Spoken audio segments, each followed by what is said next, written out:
লোকে বলে আমি নাকি সব পেয়েছি, টাকা, ক্ষমতা, সম্মান। তারা আমার আকাশ ছোঁয়া বিল্ডিংগুলো দেখে, আমার সফলতার গল্প শুনে, কিন্তু তারা সেই রাতের আধারটা দেখে না, যা এই আলোর নিচে লুকিয়ে আছে। সে গ্লাসের পানিটুকু এক চুমুকে শেষ করে। তার চোখ দুটো অতীতের কোনো স্মৃতিতে ভিজে ওঠে। তারা জানে না এই শহরটাকে রক্ষা করার জন্য, একটা বিশ্বাসকে বাঁচিয়ে রাখার জন্য, আর শুধু একটা মুখকে নিরাপদে রাখার জন্য আমাকে আমার নিজের পরিচয়টাই মুছে ফেলতে হয়েছিল। হঠাৎ তার ফোন বেজে ওঠে। সে ফোনটা তুলে কানে দেয়। তার ভাবলেশীন পেশাদার মুখোশটা মুহূর্তে ফিরে আসে। হ্যাঁ বলো, টার্গেট কি পৌঁছেছে? আমি আসছি। বিকেলের নরম রোদ গণভবনের সযত্নে সাজানো বাগানের ঘাসের উপর গড়িয়ে পড়ছে। বাতাসে ভেসে বেড়াচ্ছে বেলি আর হাসনাহিনার মিশ্র ঘ্রাণ। সবুজের এই সমারোহের মাঝখানে একটা সাদা বেতের চেয়ারে বসে পা তুলে বসে আছে মাহিরা চৌধুরী। তার এক হাতে ফোন, অন্য হাতে সে আনমনে চুলের ডগা ছাড়াচ্ছে বা জড়াচ্ছে। তার পরনে একটা সাধারণ কিন্তু অভিজাত সালোয়ার কামিজ, মুখে উপচে পড়া হাসি। দেখে বোঝার উপায় নেই সে এই দেশের প্রধানমন্ত্রীর একমাত্র কন্যা। ফোনের ওপাশ থেকে তার সবচেয়ে কাছের বান্ধবী নাফিসার উত্তেজিত গলা ভেসে আসছে। আর মাত্র কয়েক ঘন্টা মাহিরা, আর্কলাইট কনসার্ট। ভাবা যায় শেষ মুহূর্তে টিকিটগুলো ম্যানেজ করতে আমার কী অবস্থা হয়েছে তুই কল্পনাও করতে পারবি না। আমার কাজিনকে দিয়ে এমন ঝাড়ি লাগিয়েছি আয়োজকদের। যাকি, তুই রেডি তো? ঠিক 7:30টায় আসছি কিন্তু। মাহিরা হাসতে হাসতে প্রায় গড়িয়ে পড়ছিল। আরে বাবা থাম, তোর উত্তেজনার চোটে আমার কানের পর্দা ফেটে যাবে। আমি সেই দুপুর থেকে রেডি হয়ে বসে আছি। তুই শুধু চিন্তা কর, সামনে সারিতে দাঁড়িয়ে আমরা চিৎকার করব। আর ওই যে ওদের নতুন ড্রামার ছেলেটাকে দেখছিস, কি কিউট। কিউট? আরে ও তো সাক্ষাৎ বলিউডের হিরো। ওর জন্য হলেও আজ যাওয়া চাই। তুই কি পরবি ঠিক করেছিস? দেখ, বেশি জমকালো কিছু পরিস না। জিন্স আর একটা ফ্যান্সি টপস পর। আমরা তো ওখানে নাচতে যাব, প্রধানমন্ত্রীর মেয়ে হিসেবে ভাষণ দিতে না। ভাষণ দেওয়ার কথা বলিস না প্লিজ। আপুর সাথে থাকতে থাকতে আমার নিজেরই মাঝে মাঝে নিজেকে রাজনীতিবিদ মনে হয়। আজ রাতে আমি শুধু মাহিরা, বুঝলি? কোনো চৌধুরী বা অন্য কোনো ট্যাগ লাইন নেই, শুধু আমি, তুই আর আর্কলাইটের মিউজিক। তাদের কথা যখন উত্তেজনার তুঙ্গে, তখনই বাগানের পাশের করিডোর থেকে ধীর পায়ে এগিয়ে এলেন প্রধানমন্ত্রী নিজে, আশফাক চৌধুরী। তার মুখে ক্লান্তির ছাপ থাকলেও মেয়ের হাসি মুখ দেখে মুহূর্তে তা মিলিয়ে গেল। তিনি কাছে এসে আলতো করে মেয়ের মাথায় হাত রাখলেন। কার সাথে তো হাসাহাসি হচ্ছে মা? আব্বু, নাফিসার সাথে আজ আমাদের একটা প্ল্যান আছে। তুই লাইনে থাক নাফিসা। প্রধানমন্ত্রী মেয়ের পাশে থাকা অন্য চেয়ারটায় বসলেন। তার চোখে মুখে একটা দ্বিধা কাজ করছিল। প্ল্যান? আবার কোথায় যাওয়ার প্ল্যান করছিস? তুই তো জানিস আজকাল পরিস্থিতি খুব একটা ভালো না। আব্বু প্লিজ, আজ না। এটা শুধু একটা মিউজিক কনসার্ট। আমার সব বন্ধুরা যাচ্ছে, আমি না গেলে কেমন দেখায় বলো তো? আর তাছাড়া আমার সাথে তো সিকিউরিটি টিম থাকবে। ওদের গাড়িতে বসে বসে বোর হওয়া ছাড়া আর কি কাজ? আশফাক চৌধুরী একটা দীর্ঘশ্বাস ফেললেন। তিনি জানেন তার মেয়ের জগৎটা কতটা ছোট করে ফেলতে বাধ্য হয়েছেন তিনি, কিন্তু একজন বাবা হিসেবে তার চিন্তারও কোনো শেষ নেই। সেজন্যই তোকে ডাকতে এলাম। তোর আগের সিকিউরিটির চিফ কামাল সাহেব অবসরে গিয়েছেন, তাই আজ তোকে তোর জন্য নতুন একজনকে নিয়োগ দেওয়া হয়েছে। সে এখন থেকে তোর পার্সোনাল বডিগার্ড হিসেবে সবসময় তোর সাথে থাকবে। মাহিরার কপালে বিরক্তির ভাঁজ পড়ল। নতুন বডিগার্ড মানে আরেকজন কাঠখোট্টা লোক যে আমার দিকে 24 ঘন্টা রোবটের মতো তাকিয়ে থাকবে? আব্বু, আমার এসবের দরকার নেই। আমি বাচ্চা মেয়ে না। তুই বাচ্চা নোস, কিন্তু আমার মেয়ে, আর আমার মেয়ের নিরাপত্তা নিয়ে আমি কোনো ঝুঁকি নিতে রাজি নই। আমি চাই তুই তার পরিচিত হ। লোকটা খুবই দক্ষ, SSF এর সেরা অফিসারদের একজন। ঠিক তখনই তাদের থেকে কিছুটা দূরে দাঁড়ানো একজন লোক প্রধানমন্ত্রীর ইশারায় এগিয়ে এলো। লোকটার বয়স 30-এর কোঠায়, প্রায় 6 ফুট লম্বা, সুঠাম দেহ, পরনে সাধারণ কালো শার্ট আর প্যান্ট। কিন্তু তার হাঁটার ভঙ্গি, হাত দাঁড়ানোর অ্যাটিটিউডে এমন কিছু ছিল যা পরিবেশটাকে মুহূর্তে ভারী করে দিল। তার চেহারায় কোনো অভিব্যক্তি নেই, সম্পূর্ণ ভাবলেশীন, যেন চারপাশের কোনো কিছুতেই তার কোনো আগ্রহ নেই। চোখ দুটো তীক্ষ্ণ শিকারী ঈগলের মতন, সেসব কিছু স্ক্যান করছে, কিন্তু তার দৃষ্টি কোথাও স্থির নয়। লোকটা সামান্য সামনে এসে কোনো কথা না বলে শুধু মাথাটা সামান্য ঝোঁকালো। প্রধানমন্ত্রী পরিচয় করিয়ে দিলেন। মাহিরা, ওর নাম আরিয়ান। আর আরিয়ান, এ হলো আমার মেয়ে মাহিরা। আজ থেকে ওর সম্পূর্ণ দায়িত্ব তোমার। মাহিরা ফোনটা কান থেকে নামিয়ে আরিয়ানের দিকে তাকালো। লোকটার চেহারায় এমন একটা কাঠিন্য ছিল যা তার একদম পছন্দ হলো না। সবজ্ঞা ভরে একবার পা থেকে মাথা পর্যন্ত আরিয়ানকে দেখে নিয়ে মুখ ঘুরিয়ে নিল। ও আচ্ছা। মাহিরা দায়সারাভাবে জবাব দিল। তারপর ফোন ফিরে গিয়ে বলল, শোন নাফিসা, আব্বু এখানে, পরে কথা বলছি। তুই কিন্তু লেট করবি না। ফোনটা কানে দিয়ে সে উঠে দাঁড়ালো। ওকে আব্বু, পরিচিত তো হলাম, এখন আমি যাই, রেডি হতে হবে। প্রধানমন্ত্রীর কিছু বলার আগেই আরিয়ান নামের সে রোবট প্রথমবার মুখ খুলল। তার গলার স্বর ছিল গভীর, শান্ত, কিন্তু অপ্রত্যাশিতভাবে দৃঢ়। দুঃখিত ম্যাডাম, আজ সন্ধ্যায় আপনার বাইরে যাওয়ার কোনো অনুমতি নেই। কথাটা যেন বোমার মতো ফাটল। মাহিরা বিস্ময়ে হতবাক হয়ে প্রথমে তার বাবার দিকে, তারপর আরিয়ানের দিকে তাকালো। কি বললেন আপনি? আমার বাইরে যাওয়ার অনুমতি নেই মানে? আপনি কে আমাকে অনুমতি দেওয়ার বা না দেওয়ার? আমি আপনার নতুন সিকিউরিটি ইনচার্জ আরিয়ান, এবং আমার প্রথম দায়িত্ব হলো আপনার নিরাপত্তা নিশ্চিত করা। আজকের কনসার্টটি একটি উন্মুক্তকর জায়গায় হচ্ছে এবং সেখানে প্রচুর মানুষের ভিড় থাকবে। ইন্টেলিজেন্স রিপোর্ট অনুযায়ী এই ধরনের জনবহুল জায়গায় আপনার জন্য থ্রেট লেভেল হাই, তাই আজকের প্ল্যানটা বাতিল করতে হচ্ছে। কি? আপনি একজন সামান্য বডিগার্ড হয়ে আদেশ দিচ্ছেন, তাও আবার আমার বাবার সামনে? OMG! আব্বু, তুমি কিছু বলছো না কেন? এই লোকটা এসব কি বলছে? আমি ওর কোনো রিপোর্ট মানি না। আমি যাব মানে যাবই, ব্যাস। আশফাক চৌধুরী একটু অস্বস্তিতে পড়লেন। তিনি মেয়ের জেদ সম্পর্কে জানেন, কিন্তু আরিয়ানের পেশাদারিত্বকেও তিনি সম্মান করেন। মা, আরিয়ান যা বলছে তা তোর জন্যই ভালো। ও যখন ঝুঁকি দেখছে। ঝুঁকি? কিসের ঝুঁকি?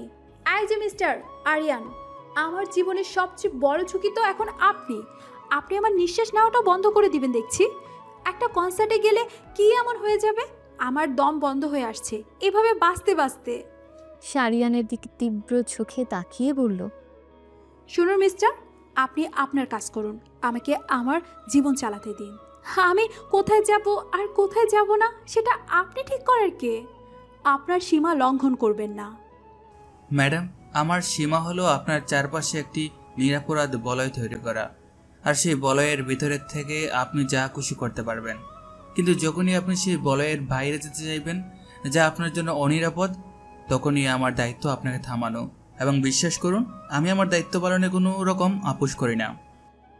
হো, তাই নাকি? তাহলে তো আপনি ভুল চাকরিতে চলে এসেছেন। আপনার তো জেলখানার জেলার হওয়া উচিত ছিল। আমার জন্য একজন বডিগার্ড দরকার, জেলার না। সে আর কোনো কথা না বাড়িয়ে হনহন করে বাড়ির ভেতরের দিকে হাঁটতে শুরু করলো। তার ভাবটা এমন যে সে আরিয়ানের অস্তিত্বকেই অস্বীকার করছে। যেতে যেতে বিড়বিড় করে বলে, আমি ঠিকই রিসোর্টে যাব, দেখি কে আমাকে আটকায়। কিন্তু দরজার কাছে পৌঁছানোর আগেই আরিয়ান অবিশ্বাস্য দ্রুততায় অথচ শান্তভাবে তার পথ আগলে দাঁড়ালো। সে মাহিরার শরীর স্পর্শ করেনি, কিন্তু তার দাঁড়ানোর ভঙ্গিটাই ছিল একটা দুর্ভেদ্য প্রাচীরের মতো। আমি আবারও দুঃখ প্রকাশ করছি ম্যাডাম, কিন্তু আপনি এখন বাইরে যেতে পারবেন না। মাহিরা থমকে দাঁড়ালো। লোকটার স্পর্ধা দেখে তার মাথায় আগুন জ্বলে গেল। সে প্রায় ফিসফিস করে বলল, আমার পথ থেকে সরুন। আমি পারছি না। আমি শেষবারের মতো বলছি, আমার সামনে থেকে সরুন, নয়তো খুব খারাপ হবে। আপনি জানেন আমি কে? আমি খুব ভালো করে জানি আপনি কে। আপনি মাননীয় প্রধানমন্ত্রীর মেয়ে, আর ঠিক সে কারণেই আমার দায়িত্ব আরও অনেক বেশি। আপনার একটা ছোট ভুলের জন্য পুরো দেশের নিরাপত্তার প্রশ্নের মুখে পড়তে পারে। আপনি কি সেটা চান? কথার প্যাচে মাহিরা যেন আটকে গেল।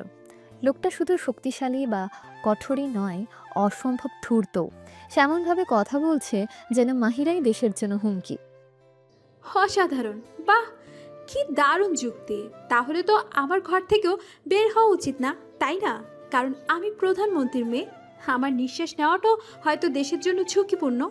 আপনি একটা আস্ত রোবট, একটা বিরক্তকর আবেগহীন যন্ত্র। পথ ছাড়ুন। এই পর্যায়ে আশফাক চৌধুরী পরিস্থিতি সামাল দিতে এগিয়ে এলেন। মাহিরা, যথেষ্ট হয়েছে। আরিয়ানের সাথে এভাবে কথা বলবি না। ওর দায়িত্ব পালন করছে। আজকের মতো প্ল্যানটা বাদ দে মা। আমি কথা দিচ্ছি, খুব তাড়াতাড়ি তোকে আমি ভালো কোথাও ঘুরতে নিয়ে যাব। বাবার কথায় মাহিরার শেষ আশাটুকু নিভে গেল। সে বুঝতে পারল এই দুর্ভেদ্য প্রাচীর ভাঙা আজ আর সম্ভব নয়। তার চোখ দুটো অভিমানে ছলছল করে উঠল। সে আরিয়ানের দিকে ঘৃণা ভরা দৃষ্টিতে একবার তাকিয়ে প্রায় দৌড়ে নিজের ঘরের দিকে চলে গেল। যাওয়ার আগে শুধু বলে গেল, আমি তোমাদের কাউকে সহ্য করতে পারছি না। তোমরা সবাই একটা অসহ্যকর যন্ত্র। মাহিরা চলে যাওয়ার পর বাগানে নেমে এলো এক অস্বস্তিকর নীরবতা। প্রধানমন্ত্রী তার নতুন বডিগার্ডের দিকে তাকালেন। আমি দুঃখিত আরিয়া, ও আসলে এটা স্বাভাবিক স্যার, আমার অভ্যাস আছে, আপনি চিন্তা করবেন না। এখন থেকে ম্যাডামের নিরাপত্তা আমার জিম্মেদারি।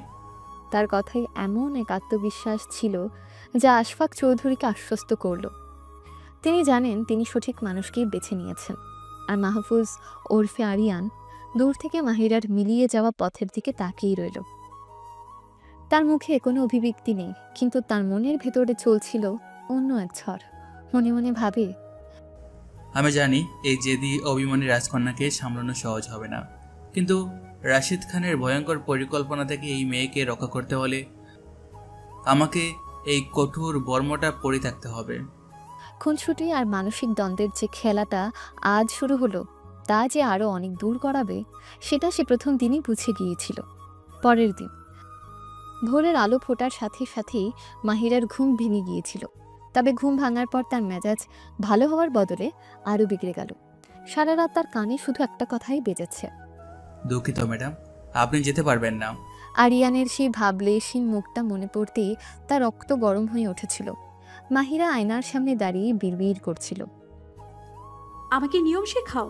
হাহ, একটা সামান্য বডিগার্ড হয়ে এত বড় স্পর্ধা। আজ আমি দেখব তার নিয়ম কত দূর চলে। এই ভেবেই সে একটা বিদ্রোহ ঘোষণা করল।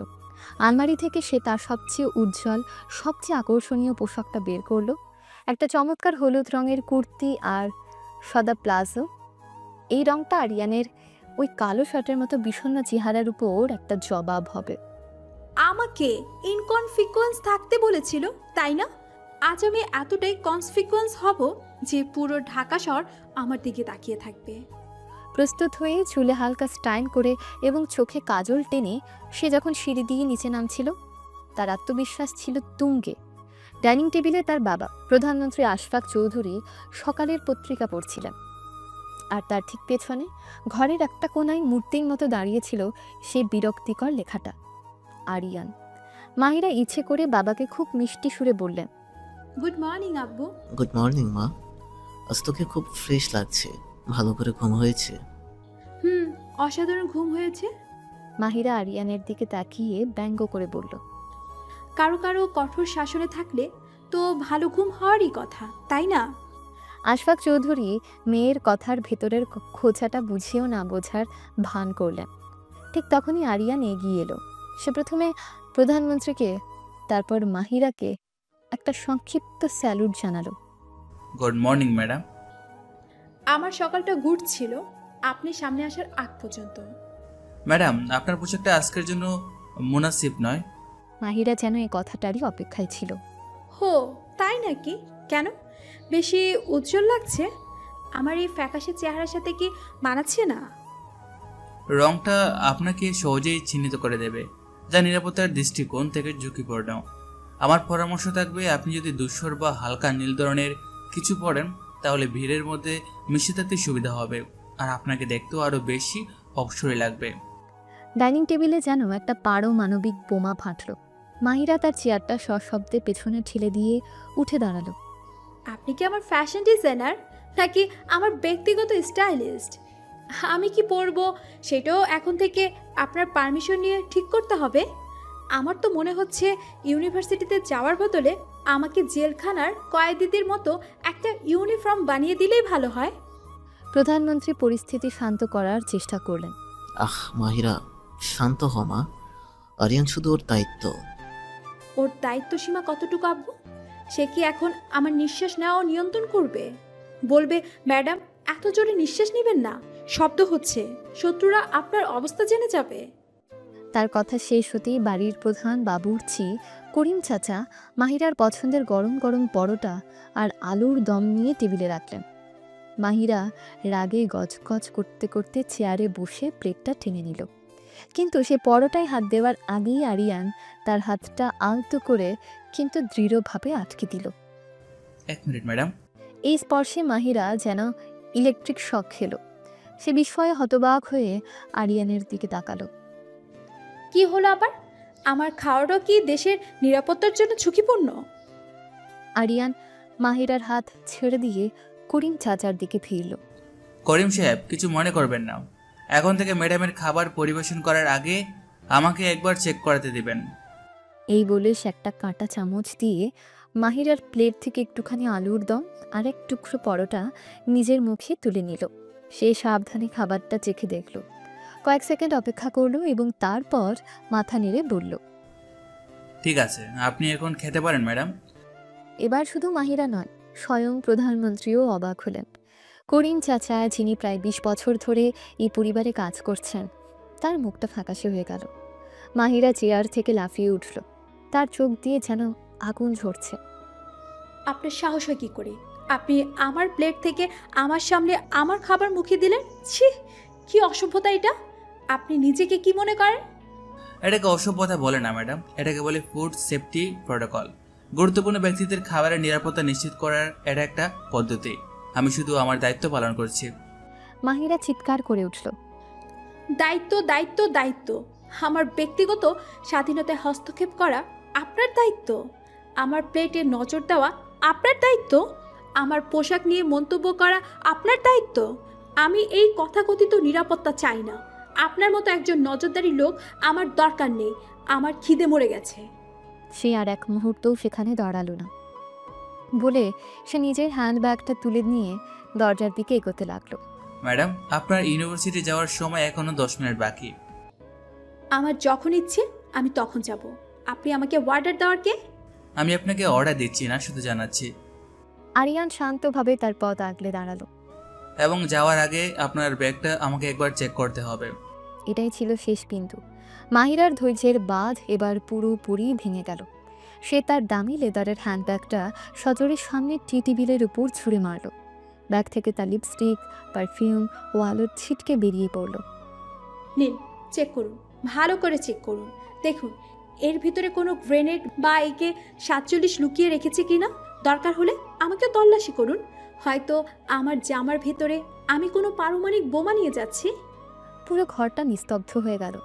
প্রধানমন্ত্রী হতভম্ব হয়ে বসে রইলেন। আরিয়ান মাহিরার এই তীব্র প্রতিক্রিয়ার জন্য এক মুহূর্ত অপেক্ষা করল। তারপর কোনো রকম ভাবান্তর ছাড়াই সে নিচে ঝুঁকে পড়ে জিনিসগুলো তুলে ব্যাগে ভরতে লাগলো। সে অত্যন্ত পেশাদারিত্বের সাথে ওয়ালেটের প্রতিটি খাপ, লিপস্টিকের ঢাকনা পর্যন্ত পরীক্ষা করলো। পুরো প্রক্রিয়াটি শেষ করে সে ব্যাগটা মাহিরার দিকে এগিয়ে দিয়ে বলল, সব ঠিক আছে, ধন্যবাদ সহযোগিতা করার জন্য। আমরা এখন বের হতে পারি। তার এই বরফ শীতল আচরণ, এই অটুট পেশাদারিত্ব মাহিরার ক্রোধকে যেন উপহাস করছিল। মাহিরা কোনো কথা না বলে ব্যাগটা প্রায় ছিনিয়ে নিল। তারপর আরিয়ানের দিকে এমন এক দৃষ্টিতে তাকালো যেন সে তাকে এখনই পুড়িয়ে ছাই করে দেবে। এরপর একটু শব্দ না করে সে হনহন করে বারান্দার দিকে চলে গেল। প্রধানমন্ত্রী দীর্ঘশ্বাস ফেলে আরিয়ানের দিকে তাকিয়ে বললেন, একটু বেশি হয়ে যাচ্ছে না আরিয়ান?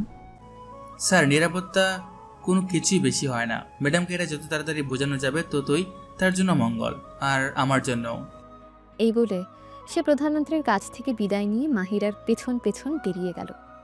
আজকের দিনটা যে আরও অনেক নাটকীয় হতে চলেছে তার স্পষ্ট ইঙ্গিত সকালটা দিয়েই গেল।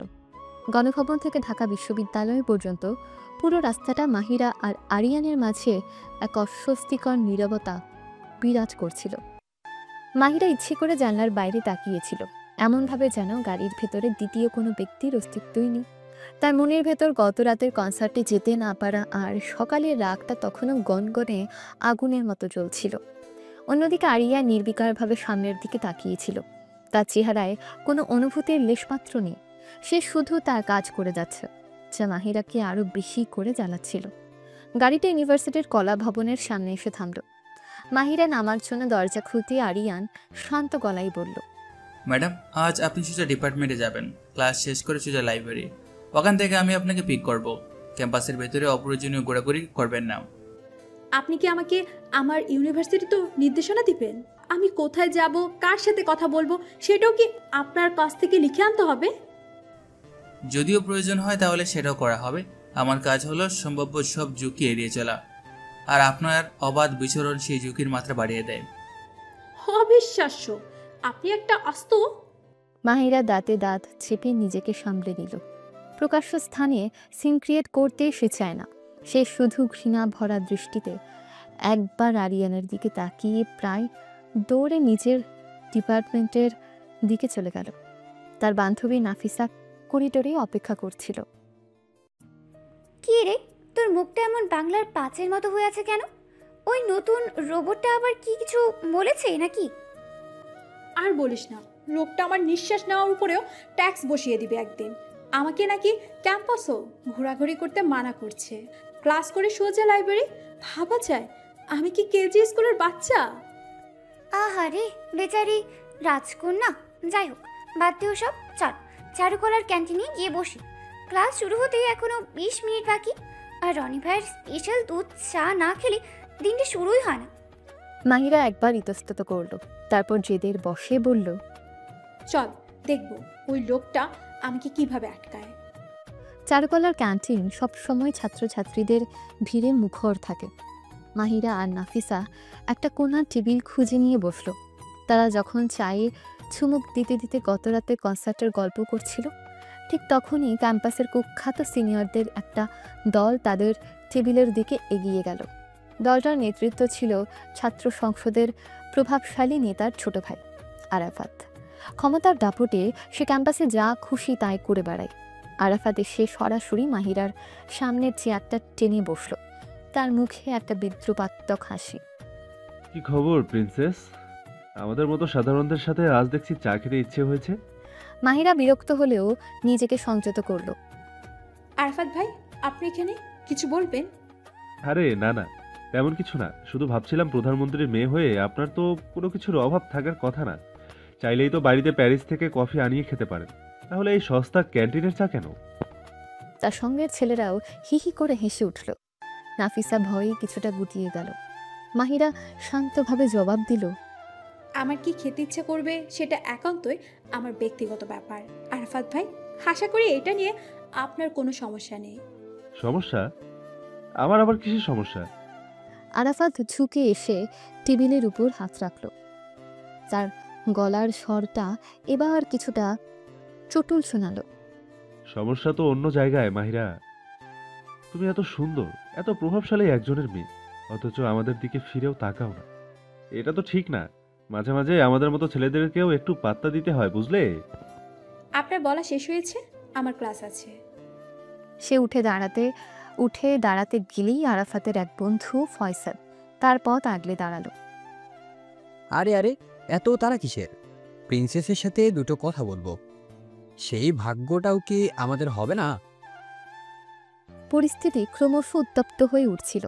ক্যান্টিনের অন্য ছাত্রছাত্রীরা তাকাচ্ছিল, কিন্তু আরাফাতের ভয়ে কেউ এগিয়ে আসার সাহস করছিল না। মাহিরা বুঝতে পারছিল সে একা এদের সাথে পেরে উঠবে না। ঠিক সেই মুহূর্তে ক্যান্টিনের দরজায় এসে দাঁড়ালো আরিয়ান। সে কতক্ষণ ধরে সেখানে ছিল কেউ জানে না।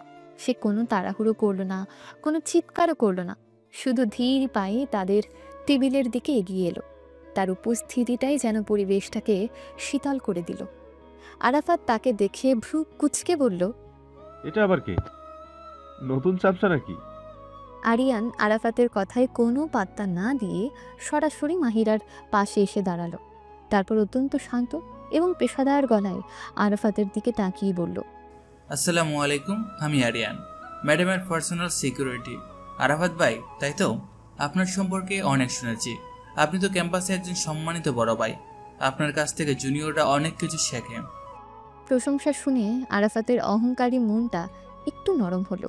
সে ভাব দেখালো, তা তো বটেই। তা তুমি কি বলতে চাও?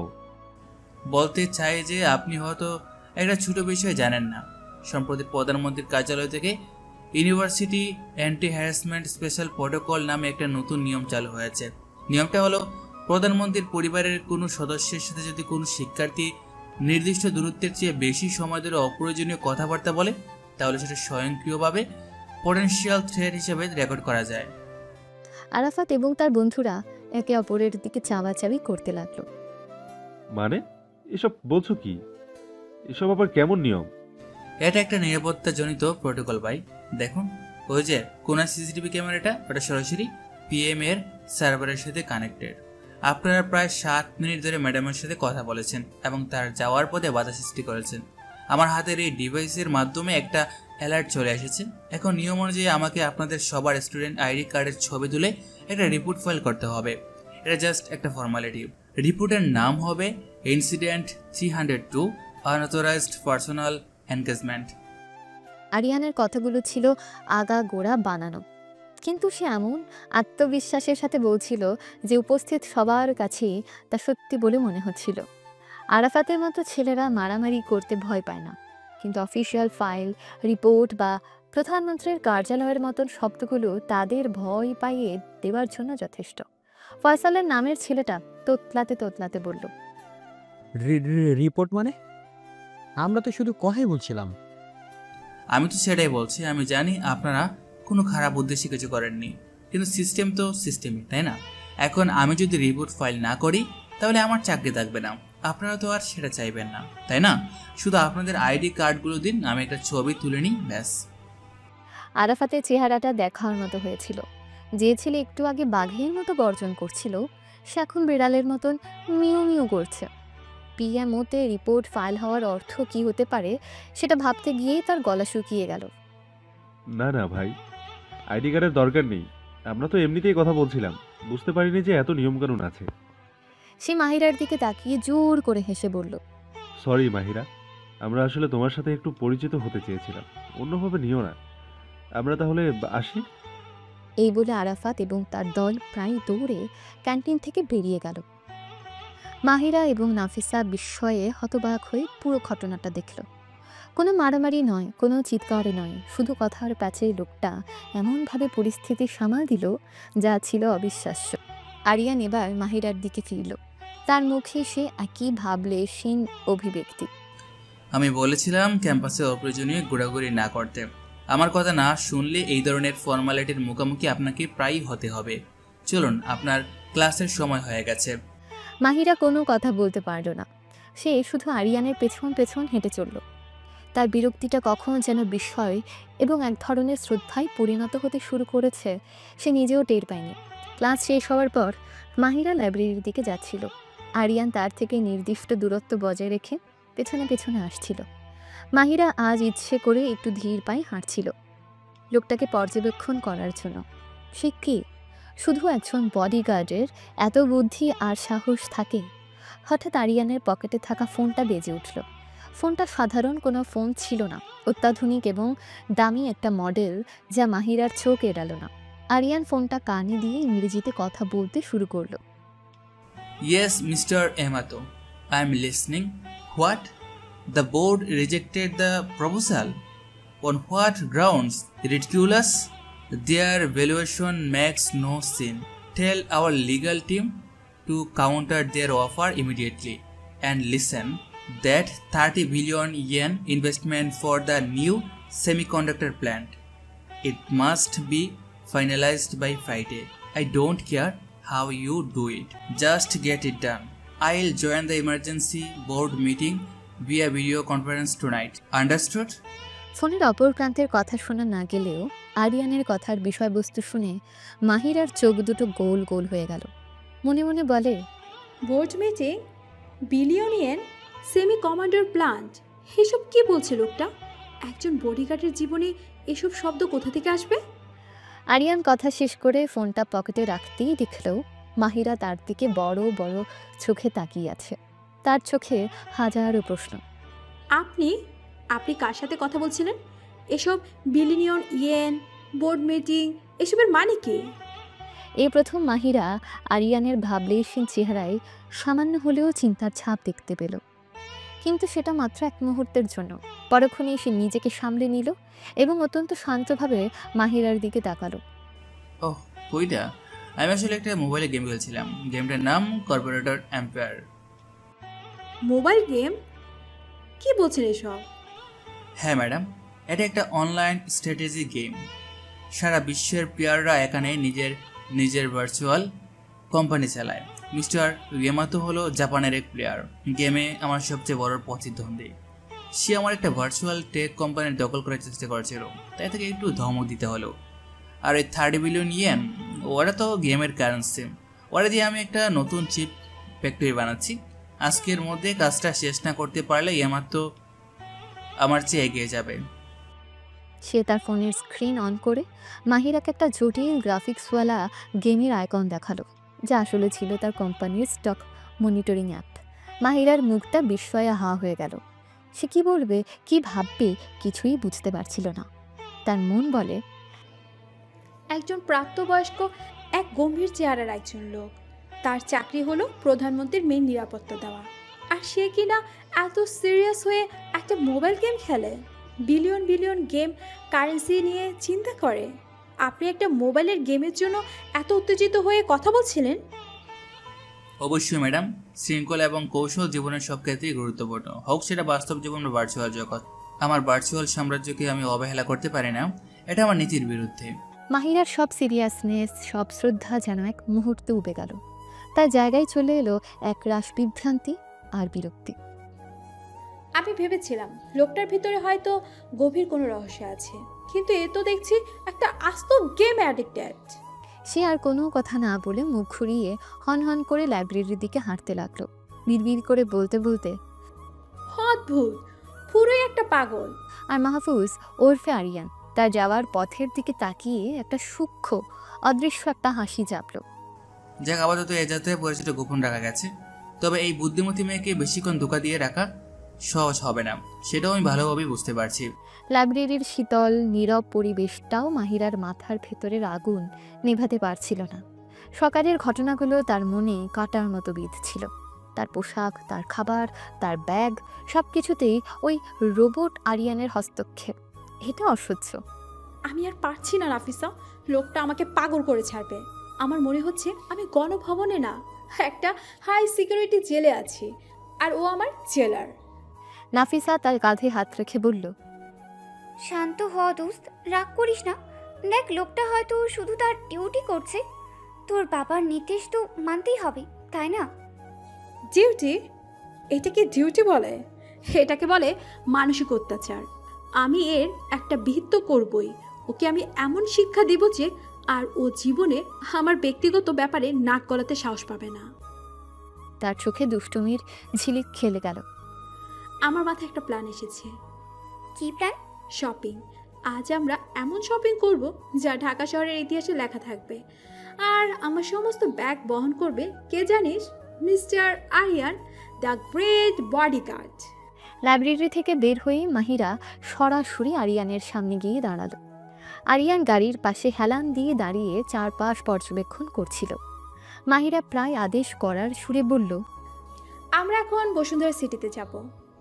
আরিয়ান একবার ঘড়ির দিকে তাকালো। কিন্তু ম্যাডাম, আপনার তো এখন সোজা বাসায় ফেরার কথা। শপিং মলের মতো বীরের জায়গায় যাওয়াটা।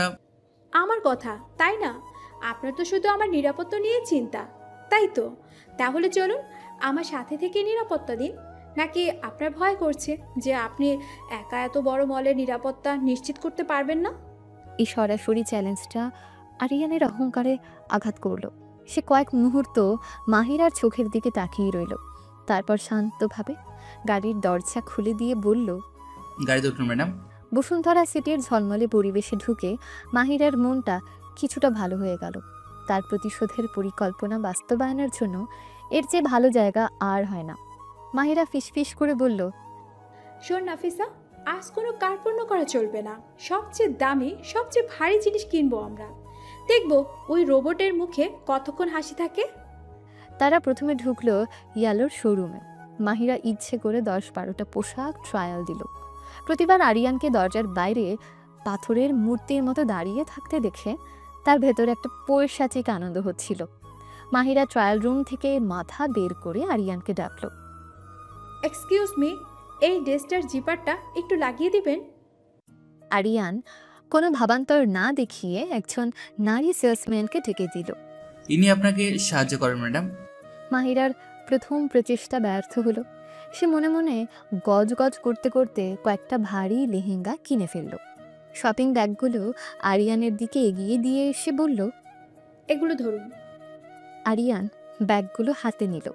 তার চেহারায় বিরক্তির কোনো ছাপ নেই। এরপর তারা গেল আড়ঙে।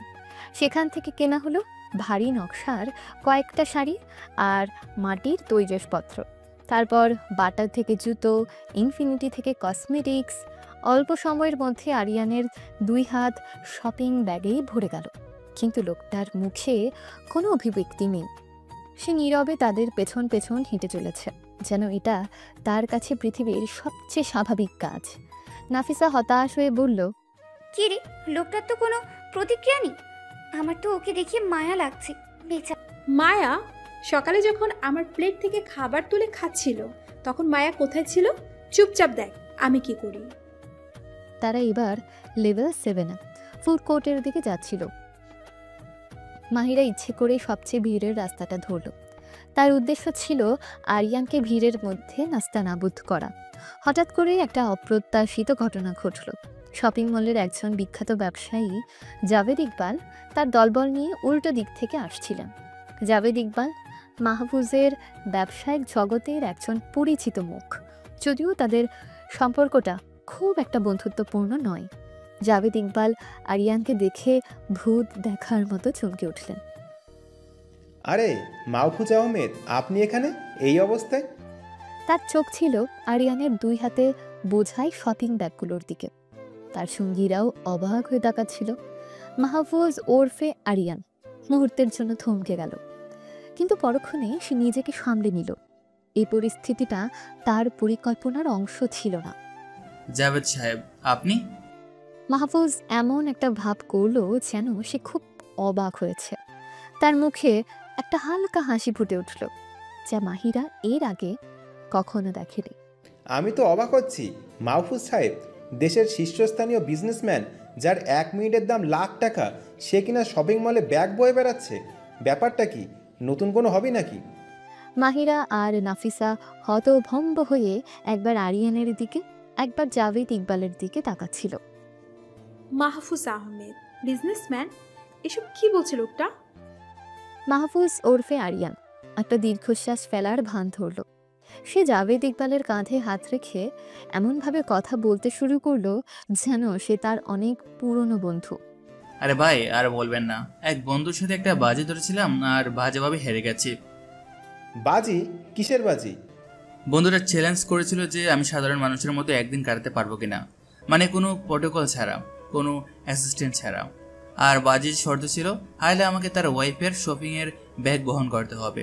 হ্যাঁ, যে ইনি আমার বন্ধুর ওয়াইফ। সে মাহিরার দিকে ইশারা করে বলল, আর ইনি তার বান্ধবী। এরপর সে মাহিরার দিকে তাকিয়ে চোখ টিপ দিল, যার অর্থ ছিল আমার সাথে তাল মিলাও। মাহিরা কি বলবে বুঝতে পারছিল না, তার মাথা ঘুরছিল।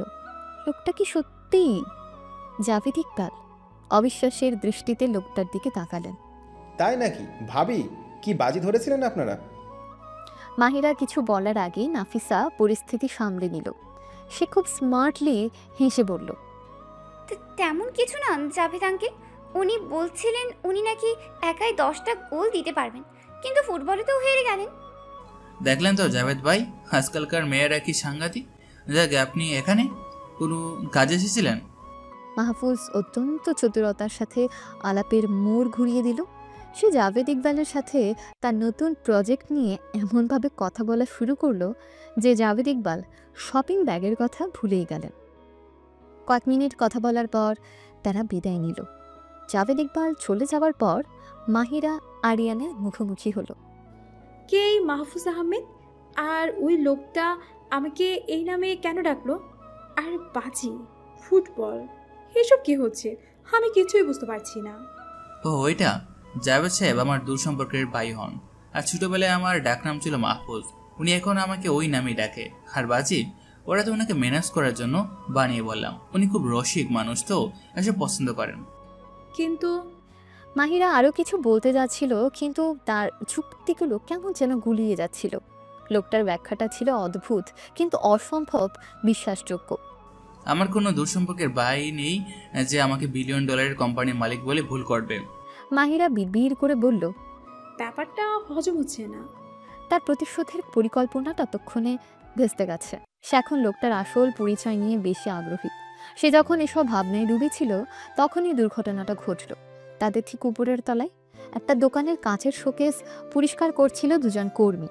হঠাৎ করেই তাদের হাত ফসকে একটা ভারী ক্লিনিং টুলস নিচে পড়তে শুরু করলো, সরাসরি মাহিরার মাথার উপর।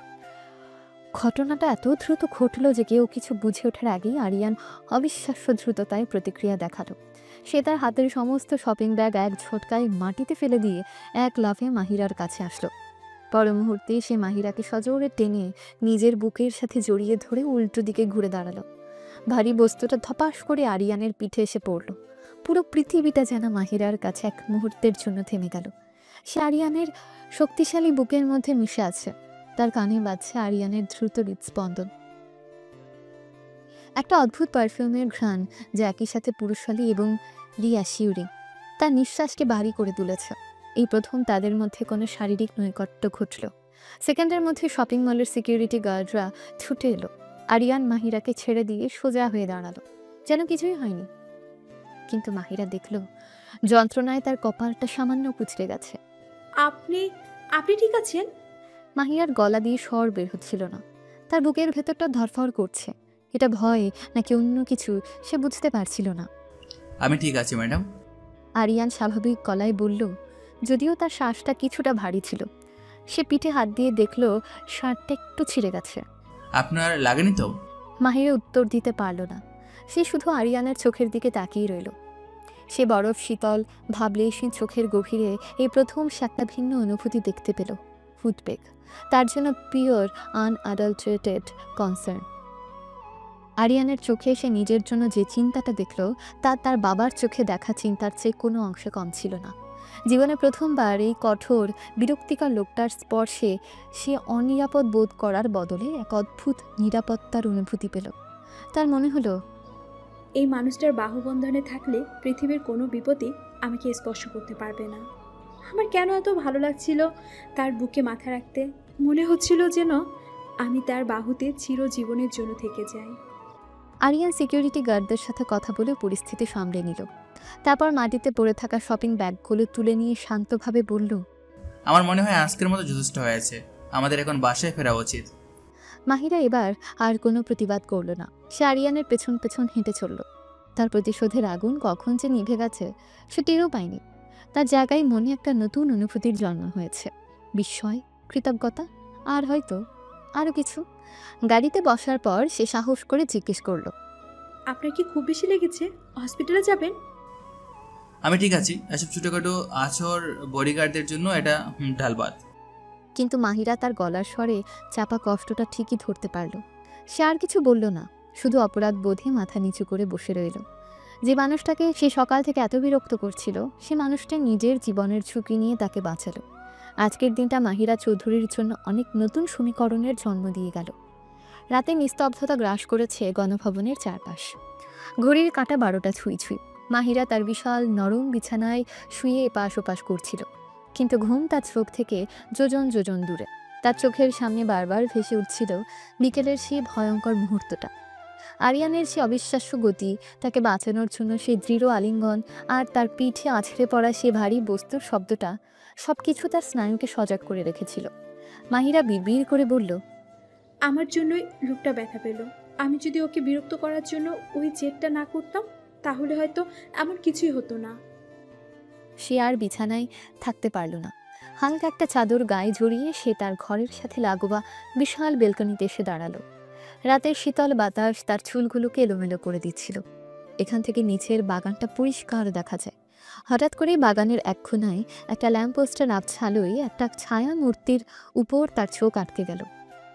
মূর্তিটা স্থির, সজাগ, যেন চারপাশের অন্ধকারের সাথে মিশে গিয়েও আলাদা। মাহিরা চিনতে পারল, আরিয়ান। লোকটা এখনও ডিউটিতে আছে। এ মধ্যরাতেও সে পাথরের মূর্তির মতো দাঁড়িয়ে পাহারা দিচ্ছে। লোকটা কি ঘুমায় না? সারাদিন আমার পেছনে ছুটাছুটি করে, তারপর আবার সারা রাত জেগে পাহারা দেয়।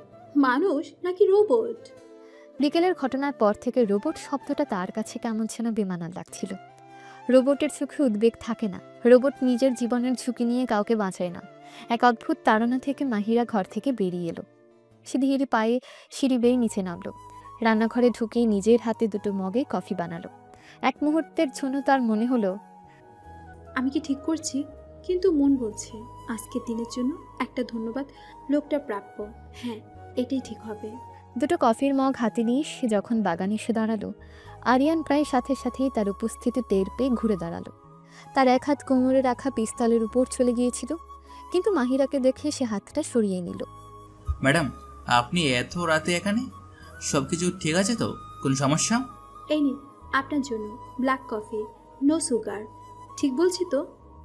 আরিয়ান অবাক হয়ে মাহিরার দিকে তাকালো। তার ভাবলেশীন মুখে প্রথমবারের মতো বিস্ময়ের ছাপ ফুটে উঠল। মাহিরা কিভাবে জানলো আমি চিনি ছাড়া ব্ল্যাক কফি খাই? ধন্যবাদ, কিন্তু ডিউটিতে থাকাকালীন আমি কিছু খেতে বা পান করতে পারি না ম্যাডাম, এটা নিয়মের বাহিরে। আজকের দিনের জন্য আপনার সব নিয়ম একটু ভাঙলে হয় না? প্লিজ, আমি বানিয়ে নিয়ে এসেছি। আর তাছাড়া বিকেলে যা হলো তার জন্য আমি দুঃখিত। আমার কারণে আপনাকে বাঁচানো আমার দায়িত্ব ছিল ম্যাডাম, এর মধ্যে দুঃখিত হওয়ার কিছু নেই। আমি শুধু আমার কাজ করছিলাম। শুধু কাজ? মাহিরা এবার একটু এগিয়ে এলো। নিজের জীবন বাজি রেখে কাউকে বাঁচানোটা কি আপনার কাছে শুধু কাজ? আপনার কি একটু ভয় করেনি? ভয় প্রশিক্ষণের অংশ নয়। ভয় পেলে আমি আপনাকে রক্ষা করতে পারতাম না ম্যাডাম। তাহলে তো আপনি সত্যি একটা রোবট। কিন্তু রোবট তো ব্যথা পায় না। আপনার পিঠে কি খুব বেশি লেগেছে? ডাক্তার দেখিয়েছেন? আমি ঠিক আছি। মাহিরা বুঝতে পারছিল লোকটা সহজে হার মানবে না। সে কফির মগটা আরিয়ানের প্রায় হাতের সামনে ধরে বলল, দেখুন, আপনি যদি এটা না নেন তাহলে আমি এখানে দাঁড়িয়ে থাকবো এই ঠান্ডার মধ্যে। আর আমার যদি ঠান্ডা লেগে জ্বর আসে তাহলে তার দায় কিন্তু আপনার, কারণ আমার দেখাশোনার দায়িত্ব তো আপনারই, তাই না? এই কথার প্যাচে আরিয়ান যেন আটকে গেল। সে কয়েক মুহূর্ত মাহিরার জিদি মুখের দিকে তাকিয়ে রইল, তারপর হাল ছেড়ে দেওয়ার ভঙ্গিতে মগটা হাতে নিল। আপনি সত্যি? সে বাক্যটা শেষ করল না, কিন্তু তা বলার ভঙ্গিতে বোঝা যাচ্ছিল সে বলতে চেয়েছিল, আপনি সত্যি অসহ্য। মাহিরা মুচকে হাসল। ছোট একটা জয়। সে নিজের মগে চুমুক দিয়ে বাগানের একটা বেঞ্চে গিয়ে বসল। আপনি কি দাঁড়িয়ে থাকবেন? বসতে পারেন না? ডিউটিতে বসার নিয়ম নেই। ও, আপনার এই নিয়ম। আচ্ছা ঠিক আছে, দাঁড়িয়ে থাকুন। কিন্তু কথা তো বলতে পারবেন নাকি? ডিউটিতে কথা বলাও নিয়ম নেই? আরিয়ান কোনো জবাব না দিয়ে কফিতে একটা ছোট চুমুক দিল। পারফেক্ট, ঠিক যেমনটা সে খায়। কিছুক্ষণ নীরবতার পর মাহিরা নিজেই কথা বলল। তার গলার স্বর ছিল কিছুটা বিষণ্ণ। আচ্ছা, আপনার কি কখনো দম বন্ধ হয়ে আসে না? সারাক্ষণ অন্যের জীবন পাহারা দিতে, নিজের কোনো ব্যক্তিগত জীবন না রাখতে? আপনার কি কখনো ইচ্ছে করে না একদিনের জন্য শুধু নিজের মতো করে বাঁচতে? প্রত্যেকটা কাজেরই একটা মূল্য দিতে হয় ম্যাডাম, আমি আমার কাজকে সম্মান করি। কিন্তু এটা তো জীবন নয় মিস্টার আরিয়ান, এটা একটা খাঁচা। আমার জন্যও হয়তো আপনার জন্য। আমি প্রধানমন্ত্রীর মেয়ে, তাই আমার কোনো স্বাধীনতা নেই। আমি বন্ধুদের সাথে মন খুলে আড্ডা দিতে পারি না, রাস্তায় দাঁড়িয়ে ফুচকা খেতে পারি না, বৃষ্টিতে ভিজতে পারি না। কারণ আমি যাই করি না কেন তার সাথে আমার বাবার সম্মান জড়িয়ে আছে, দেশের নিরাপত্তা জড়িয়ে আছে। আমার স্বপ্ন ছিল আমি একজন ফটোগ্রাফার হব, সারা পৃথিবীতে ঘুরে বেড়াবো, মানুষের ছবি তুলবো। কিন্তু দেখুন আমি কোথায় আটকে আছি। তার গলাটা ধরে এলো। আপনার কি কোনো স্বপ্ন নেই? মাহফুজের বুকের ভেতরটা মুহূর্তের জন্য মোচড় দিয়ে উঠল। মনে মনে বলে, স্বপ্ন? আমারও তো স্বপ্ন ছিল একটা শান্ত সুখী জীবন, আমার বাবা মায়ের সাথে, ব্যবসার ব্যস্ততার বাইরে একটা নিজস্ব জগৎ। কিন্তু শত্রু ষড়যন্ত্রে সেই স্বপ্নকে আপাতত অনেক দূরে ঠেলে দিয়েছে। সে নিজের ব্যক্তিগত কথা গোপন রেখে একটা দার্শনিক উত্তর দিল। স্বপ্ন সেটাই যা আপনাকে ঘুমাতে দেয় না, কিন্তু কখনো কখনো অন্যের স্বপ্নকে সত্যি করাটাও নিজের স্বপ্ন পূরণের চেয়ে বড় হয়ে ওঠে। মানে হলো আপনি হয়তো এখন একটা কাছায় বন্দী আছেন বলে মনে করছেন, কিন্তু এই কাছাটা আপনাকে বাইরের হাজারো বিপদ থেকে রক্ষা করছে। হয়তো একদিন যখন চারপাশে বিপদগুলো কেটে যাবে তখন আপনি আপনার স্বপ্ন পূরণের জন্য উড়াল দিতে পারবেন, কিন্তু সেই দিনটা আসার জন্য আপনাকে ধৈর্য ধরতে হবে আর নিরাপদে থাকতে হবে। তার কথাগুলো ছিল সহজ, কিন্তু এর মধ্যে এমন এক গভীরতা ছিল যা মাহিরার হৃদয় ছুঁয়ে গেল। লোকটা শুধু শক্তিশালী বা বুদ্ধিমানী নয়, সে অসম্ভব জ্ঞানীও। আপনি এত কিছু জানেন কি করে? আপনার কথা শুনলে মনে হয় আপনি যেন অনেক বড় কোনো ফিলোসফার। বই পড়ি ম্যাডাম, ডিউটির ফাঁকে যখন সময় পাই প্রচুর বই পড়ি। বই মানুষের সবচেয়ে ভালো বন্ধু। আর প্রধানমন্ত্রীর মেয়ের বডিগার্ড হ্যাসব না জানলে কি হয়? কি ধরনের বই পড়েন? সব কিছু, অর্থনীতি, রাজনীতি, ইতিহাস, এমনকি মাঝে মাঝে কবিতাও। তাহলে তো আপনার জীবনটা ততটাও বিরক্তকর নয় যতটা আমি ভেবেছিলাম। মাহিরা মৃদু হেসে বলল, কারো জীবনই বিরক্তকর নয় ম্যাডাম, বিরক্তিটা আমাদের দৃষ্টিভঙ্গিতে থাকে। আপনি চাইলে আপনার এই সীমাবদ্ধ জীবনের মধ্যেও সৌন্দর্য খুঁজে নিতে পারেন। যেমন আপনার ফটোগ্রাফির শখটা, আপনি তো এই বাগানেরই হাজারো ছবি তুলতে পারেন। একটা ফুলের ফুটে ওঠা বা বোর্ডের শিশির, এদেরও তো নিজস্ব গল্প আছে। এই কথাগুলো মাহিরার মনে গভীর ছাপ ফেলল। সে কখনো এভাবে ভেবে দেখেনি। সে সবসময় যা পায়নি তা নিয়ে আফসোস করেছে, কিন্তু যা তার কাছে আছে তা নিয়ে কখনো ভাবেনি। অনেক রাত হয়েছে ম্যাডাম, আপনার এখন ঘুমাতে যাওয়া উচিত। কাল সকালে আবার ইউনিভার্সিটিতে যেতে হবে। মাহিরা উঠে দাঁড়ালো। তার মনটা অসম্ভব হালকা লাগছে। লোকটার উপর জমে থাকা সমস্ত রাগ, বিরক্তি কখন যেন উধাও হয়ে গেছে। তার জায়গায় জন্ম নিয়েছে এক নতুন অনুভূতি। ধন্যবাদ কথাগুলোর জন্য। সে আরিয়ানের হাত থেকে খালি মগটা নিতে গিয়ে তাদের আঙ্গুলগুলো মুহূর্তের জন্য একে অপরকে স্পর্শ করল। সেই একই ইলেকট্রিক শক যা বিকেলে সে অনুভব করেছিল আবারও তার সারা শরীরে বয়ে গেল। সে হাতটা সরিয়ে নিল। Good night mister Aryan. Good night madam. Mahira যখন তার ঘরের দিকে ফিরে যাচ্ছিল তখন সে পেছন ফিরে আর একবার তাকালো। আরিয়ান তখনও সেই ল্যাম্পপোস্টের নিচে দাঁড়িয়ে আছে। তবে এবার তাকে আর পাথরের মূর্তি বলে মনে হলো না। তার মনে হলো আবছা আলোর নিচে দাঁড়িয়ে আছে এক রহস্যময় মানুষ, যার ভেতরে লুকিয়ে আছে আস্ত একটা জগৎ। আর মাহফুজ মাহিরার যাওয়ার পথের দিকে তাকিয়ে রইল। এই জেদি অভিমানী মেয়েটার ভিতরে একাকিত্বটা আজ প্রথমবারের মতো স্পর্শ করতে পারলাম। আমার দায়িত্বটা শুধু মেয়েটাকে শারীরিক বিপদ থেকে রক্ষা করা নয়, তার ভেতরের মানুষটাকে বোঝারও একটা দায়িত্ব আমার উপরে পড়তেছে। এই রাতটা দুজনের মনেই একে অপরের প্রতি এক নতুন ধারণার জন্ম দিয়ে গেল। যে সম্পর্কের শুরু হয়েছিল তিক্ততা দিয়ে, তা হয়তো এক নতুন দিকে মোড় চলেছে। মধ্যরাতে সে কফি সংলাপের পর প্রায় 2 সপ্তাহ কেটে গেছে। মাহিরা এবং আরিয়ানের মধ্যকার শীতল যুদ্ধটা এক অদ্ভুত শান্তিতেই রূপান্তরিত হয়েছে। মাহিরা আর আগের মতো ইচ্ছে করে আরিয়ানকে বিরক্ত করে না, আর আরিয়ানও তার সেই বরফ শীতল পেশাদারিত্বের খোলসের আড়ালে আগের চেয়ে কিছুটা সহজ হয়েছে। তবে তাদের মধ্যে এখনও একটা অদৃশ্য দেয়াল রয়ে গেছে, দায়িত্ব আর কৌতূহলের এক জটিল দেয়াল। আজ মাহিরার খুব কাছের বান্ধবী সাদিয়ার জন্মদিন। অনুষ্ঠান স্থল হিসেবে বেছে নেওয়া হয়েছে গুলশানের সবচেয়ে অভিজাত রেস্তোরাঁগুলোর একটা, দ্য ক্রিস্টাল ল্যান্টার্ন। গণভবন থেকে রেস্তোরাঁর পথে শীতাতপ নিয়ন্ত্রিত গাড়ির ভেতরে বসেও মাহিরা একটা অস্বস্তি বোধ করছিল। সে পরেছে একটা চমৎকার নেভি ব্লু গাউন, চুলগুলো আলতো করে খোপা করা, কিন্তু তার মেজাজ পোশাকের মতো শান্ত ছিল না। আপনার কি এই পার্টিতে না গেলেই চলতো না? আমার বন্ধুরা সবাই থাকবে, আপনি ওখানে কোনার টেবিলে মূর্তির মতো বসে থাকলে ওরা কি ভাববে? আরিয়ান আজ তার দৈনন্দিন কালো পোশাকের বদলে পরেছে একটা নিখুঁতভাবে ফিট করা চারকোল গ্রে স্যুট। এই পোশাকে তাকে আগের চেয়েও বেশি কর্তৃত্বপূর্ণ এবং রহস্যময় লাগছিল। মাহিরাকে জোর করে তাকে এটা পরাতে হয়েছে। আমি দুঃখিত ম্যাডাম, কিন্তু আপনার বাবার সুস্পষ্ট নির্দেশ আছে যে কোনো ব্যক্তিগত অনুষ্ঠানেও আমাকে আপনার কাছাকাছি থাকতে হবে। তবে আপনি চিন্তা করবেন না, আমি এমনভাবে থাকবো যেন আমি নেই। আপনি পারেনও বটে। প্রায় 6 ফুট লম্বা একজন জেমস বন্ডের সস্তা কপিকে কেউ লক্ষ্য করবে না, এটা আপনি ভাবলেন কি করে? আপনাকে এই স্যুটে একদম। সে বাক্যটা শেষ করল না। অসাধারণ লাগছে এই কথাটা তার ঠোঁটের ডগায় এসেও আটকে গেল। আরিয়ান গাড়ির রিয়ার ভিউ মিররে মাহিরার চোখের দিকে তাকালো। সস্তা কপিও মাঝে মাঝে দরকার হয় ম্যাডাম, শত্রুরা তাহলে আসলটাকে চিনতে পারে না। তার ওই দ্ব্যর্থক কথায় মাহিরা মুহূর্তের জন্য থমকে গেল। লোকটা কি তার আসল পরিচয় নিয়ে কোনো ইঙ্গিত দিল, নাকি এটা তার স্বভাবসুলভ দার্শনিক কথা? রেস্তোরাঁর সামনে গাড়ি থামতে একজন ভ্যালেট দরজা খুলে দিল। আরিয়ান আগে নেমে চারপাশটা সতর্ক চোখে দেখে নিল, তারপর মাহিরাকে নামার জন্য ইশারা করলো। তার এই পেশাদারিত্ব মাহিরার এখন আর বিরক্ত লাগে না, বরং কেমন যেন একটা অভ্যেস হয়ে গেছে। ভেতরের পরিবেশটা ছিল জাঁকজমকপূর্ণ। মৃদু আলো, নরম মিউজিক আর পরিচিত বন্ধুদের হাসির শব্দে মাহিরা মুহূর্তেই স্বাভাবিক হয়ে গেল। জন্মদিনের কেক কাটা তখন প্রায় শেষ। সবাই মাহিরাকে দেখে হই হই করে উঠল। সাদিয়ার বয়ফ্রেন্ড রিয়াদ চিৎকার করে বলল, এই যে আমাদের ভিআইপি এসে গেছে। কি ব্যাপার মাহিরা, আজকাল তো তোর দেখেই পাওয়া যায় না, প্রেসিডেন্টের চেয়েও ব্যস্ত হয়ে গেছিস দেখছি। মাহিরা হেসে সবাইকে শুভেচ্ছা জানালো। আর বলিস না, পড়াশোনার যা চাপ। Happy birthday Sadia.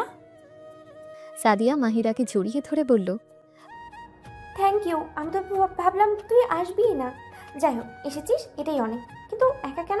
তোর সেই রাজপুত্র আজও ঘোড়ায় চড়ে এসে পৌঁছাতে পারলো না? বন্ধুদের মধ্যে একটা হাসি রোল পড়ে গেল। মাহিরা একটু অপ্রস্তুত হয়ে গেল।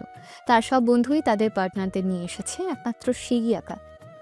রাজপুত্র আসতে একটু সময় তো লাগবে, তাই না? তোরা তো জানিস আমার কেসটা একটু ভিন্ন। আরেক বন্ধু ফারহান যোগ করলো, ভিন্ন তো বটে, প্রধানমন্ত্রীর মেয়ে বয়ফ্রেন্ড হতে হলে তো 7টা সিকিউরিটি ক্লিয়ারেন্স পাস করতে হবে। এমন ছেলে পাবি কোথায়?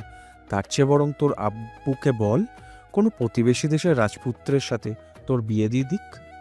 এই ধরনের রসিকতা মাহিরা আগেও শুনেছে, কিন্তু আজ যেন তার গায়ে কাঁটার মতো বিঁধল। সে অসহায় চোখে একবার এদিক ওদিক তাকালো, আর তখনই রেস্তোরাঁর অন্য প্রান্তে একটা কাচের দেয়ালের পাশে একা বসে থাকা আরিয়ানের উপর তার চোখ পড়ল। স্যুটের কারণে তাকে কোনো বডিগার্ডের মতো দেখাচ্ছিল না, বরং কোনো অভিজাত কর্পোরেট ব্যক্তিত্ব মনে হচ্ছিল। সে নীরবে বসে কফির কাপে চুমুক দিচ্ছিল, কিন্তু তার সজাগ দৃষ্টি ছিল মাহিরার উপরে। আর ঠিক সেই মুহূর্তে মাহিরার মাথায় একটা অসম্ভব ঝুঁকিপূর্ণ কিন্তু আকর্ষণীয় বুদ্ধি খেলে গেল। তার ঠোঁটের কোণে ফুটে উঠল এক দুষ্ট হাসি। যা হবার হবে, আজ এই রসিকতার একটা দাঁত ভাঙা জবাব দিবই। সে নাটকীয়ভাবে একটা দীর্ঘশ্বাস ফেলে বন্ধুদের দিকে তাকিয়ে বলল, আসলে তোদের একটা কথা জানানো হয়নি। কি কথা? আমি আসলে একা আসিনি, আমার সাথে একজন এসেছে। কে এসেছে? মাহিরা আর এক মুহূর্তও দেরি করল না। সে সরাসরি রেস্তোরাঁর অন্য প্রান্তে বসে থাকা আরিয়ানের দিকে আঙ্গুল তুলে বলল, ওই যে ওখানে বসে আছে, he is my boyfriend Aryan. পুরো টেবিল জুড়ে যেন পিনপতন নীরবতা নেমে এলো। সবাই অবিশ্বাসের দৃষ্টিতে একবার মাহিরার দিকে, আরেকবার আরিয়ানের দিকে তাকাচ্ছিল। আর আরিয়ান মাহিরার ইশারা দেখে তার হাতের কফির কাপটা ঠোঁটের কাছে এসেও থেমে গেল। তার ভাবলেশীন মুখটা বিস্ময়ে এমন এক বিদ্যুৎ খেলে গেল, যা সে হাজার চেষ্টা করেও লুকোতে পারল না। তার পেশাদার প্রশিক্ষণের সমস্ত দেয়াল যেন এক মুহূর্তে ভেঙে পড়ল। ম্যাডাম, এটা কি করলো? ও মাই গড, সিরিয়াসলি? ওই লোকটা? উনি তো দেখতে একদম সালমান খান। তুই এতদিন এই কথা আমাদেরকে বলিসনি কেন? ওকে ডেকেন এখানে মাহিরা, এক্ষুনি। আমরা তোর বয়ফ্রেন্ডের সাথে পরিচিত হতে চাই। মাহিরা এবার পড়ল আসল বিপদে। সে কি ভেবে এটা বলল, আর কি হয়ে গেল? কিন্তু এখন আর ফেরার কোনো পথ নেই। সে কাপা পায়ে আরিয়ানের টেবিলের দিকে এগিয়ে গেল। তার হৃৎপিণ্ডটা এমনভাবে ধুকপুক করছিল যেন এখনই বুকের পাঁজর ভেঙে বেরিয়ে আসবে। আরিয়ান প্লিজ, আপনি প্লিজ প্লিজ প্লিজ আমার মান সম্মানটা বাঁচান। শুধু আজকে রাতের জন্য। ওরা আমাকে পাগল করে দিচ্ছিল।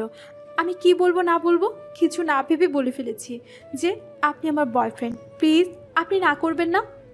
আরিয়ানের মাথায় তখন হাজারো প্রোটোকল আর নিয়মের সাইরেন বাজছে। এটা তার দায়িত্বের সম্পূর্ণ পরিপন্থী। এটা একটা মারাত্মক নিরাপত্তার ঝুঁকি তৈরি করতে পারে। ম্যাডাম, আপনি কি বুঝতে পারছেন আপনি কি বলছেন? এটা আমার ডিউটি, প্রোটোকলের চরম লঙ্ঘন। আপনার ডিউটি নিকুচি করি? এখন আমার সম্মান বাঁচানো আপনার সবচেয়ে বড় ডিউটি। আপনি যদি এখন না বলেন তাহলে ওরা যা ভাববে তাতে আমার অসম্মান হবে। সেই দায় কি আপনি নেবেন? প্লিজ আরিয়ান, শুধু আজকের রাত। শেষের দিকে তার গলাটা প্রায় ধরে আসছিল। আরিয়ান মাহিরার চোখের দিকে তাকালো। সেই চোখে ছিল ভয়, লজ্জা, আর সে এক মুহূর্তের জন্য তার পেশাগত সত্তা আর ব্যক্তিগত সত্তার মধ্যে দ্বন্দ্বে পড়ল। এখানে গোলমাল তৈরি করা মানে আরও বেশি মনোযোগ আকর্ষণ করা, যা নিরাপত্তার জন্য আরও ক্ষতিকর।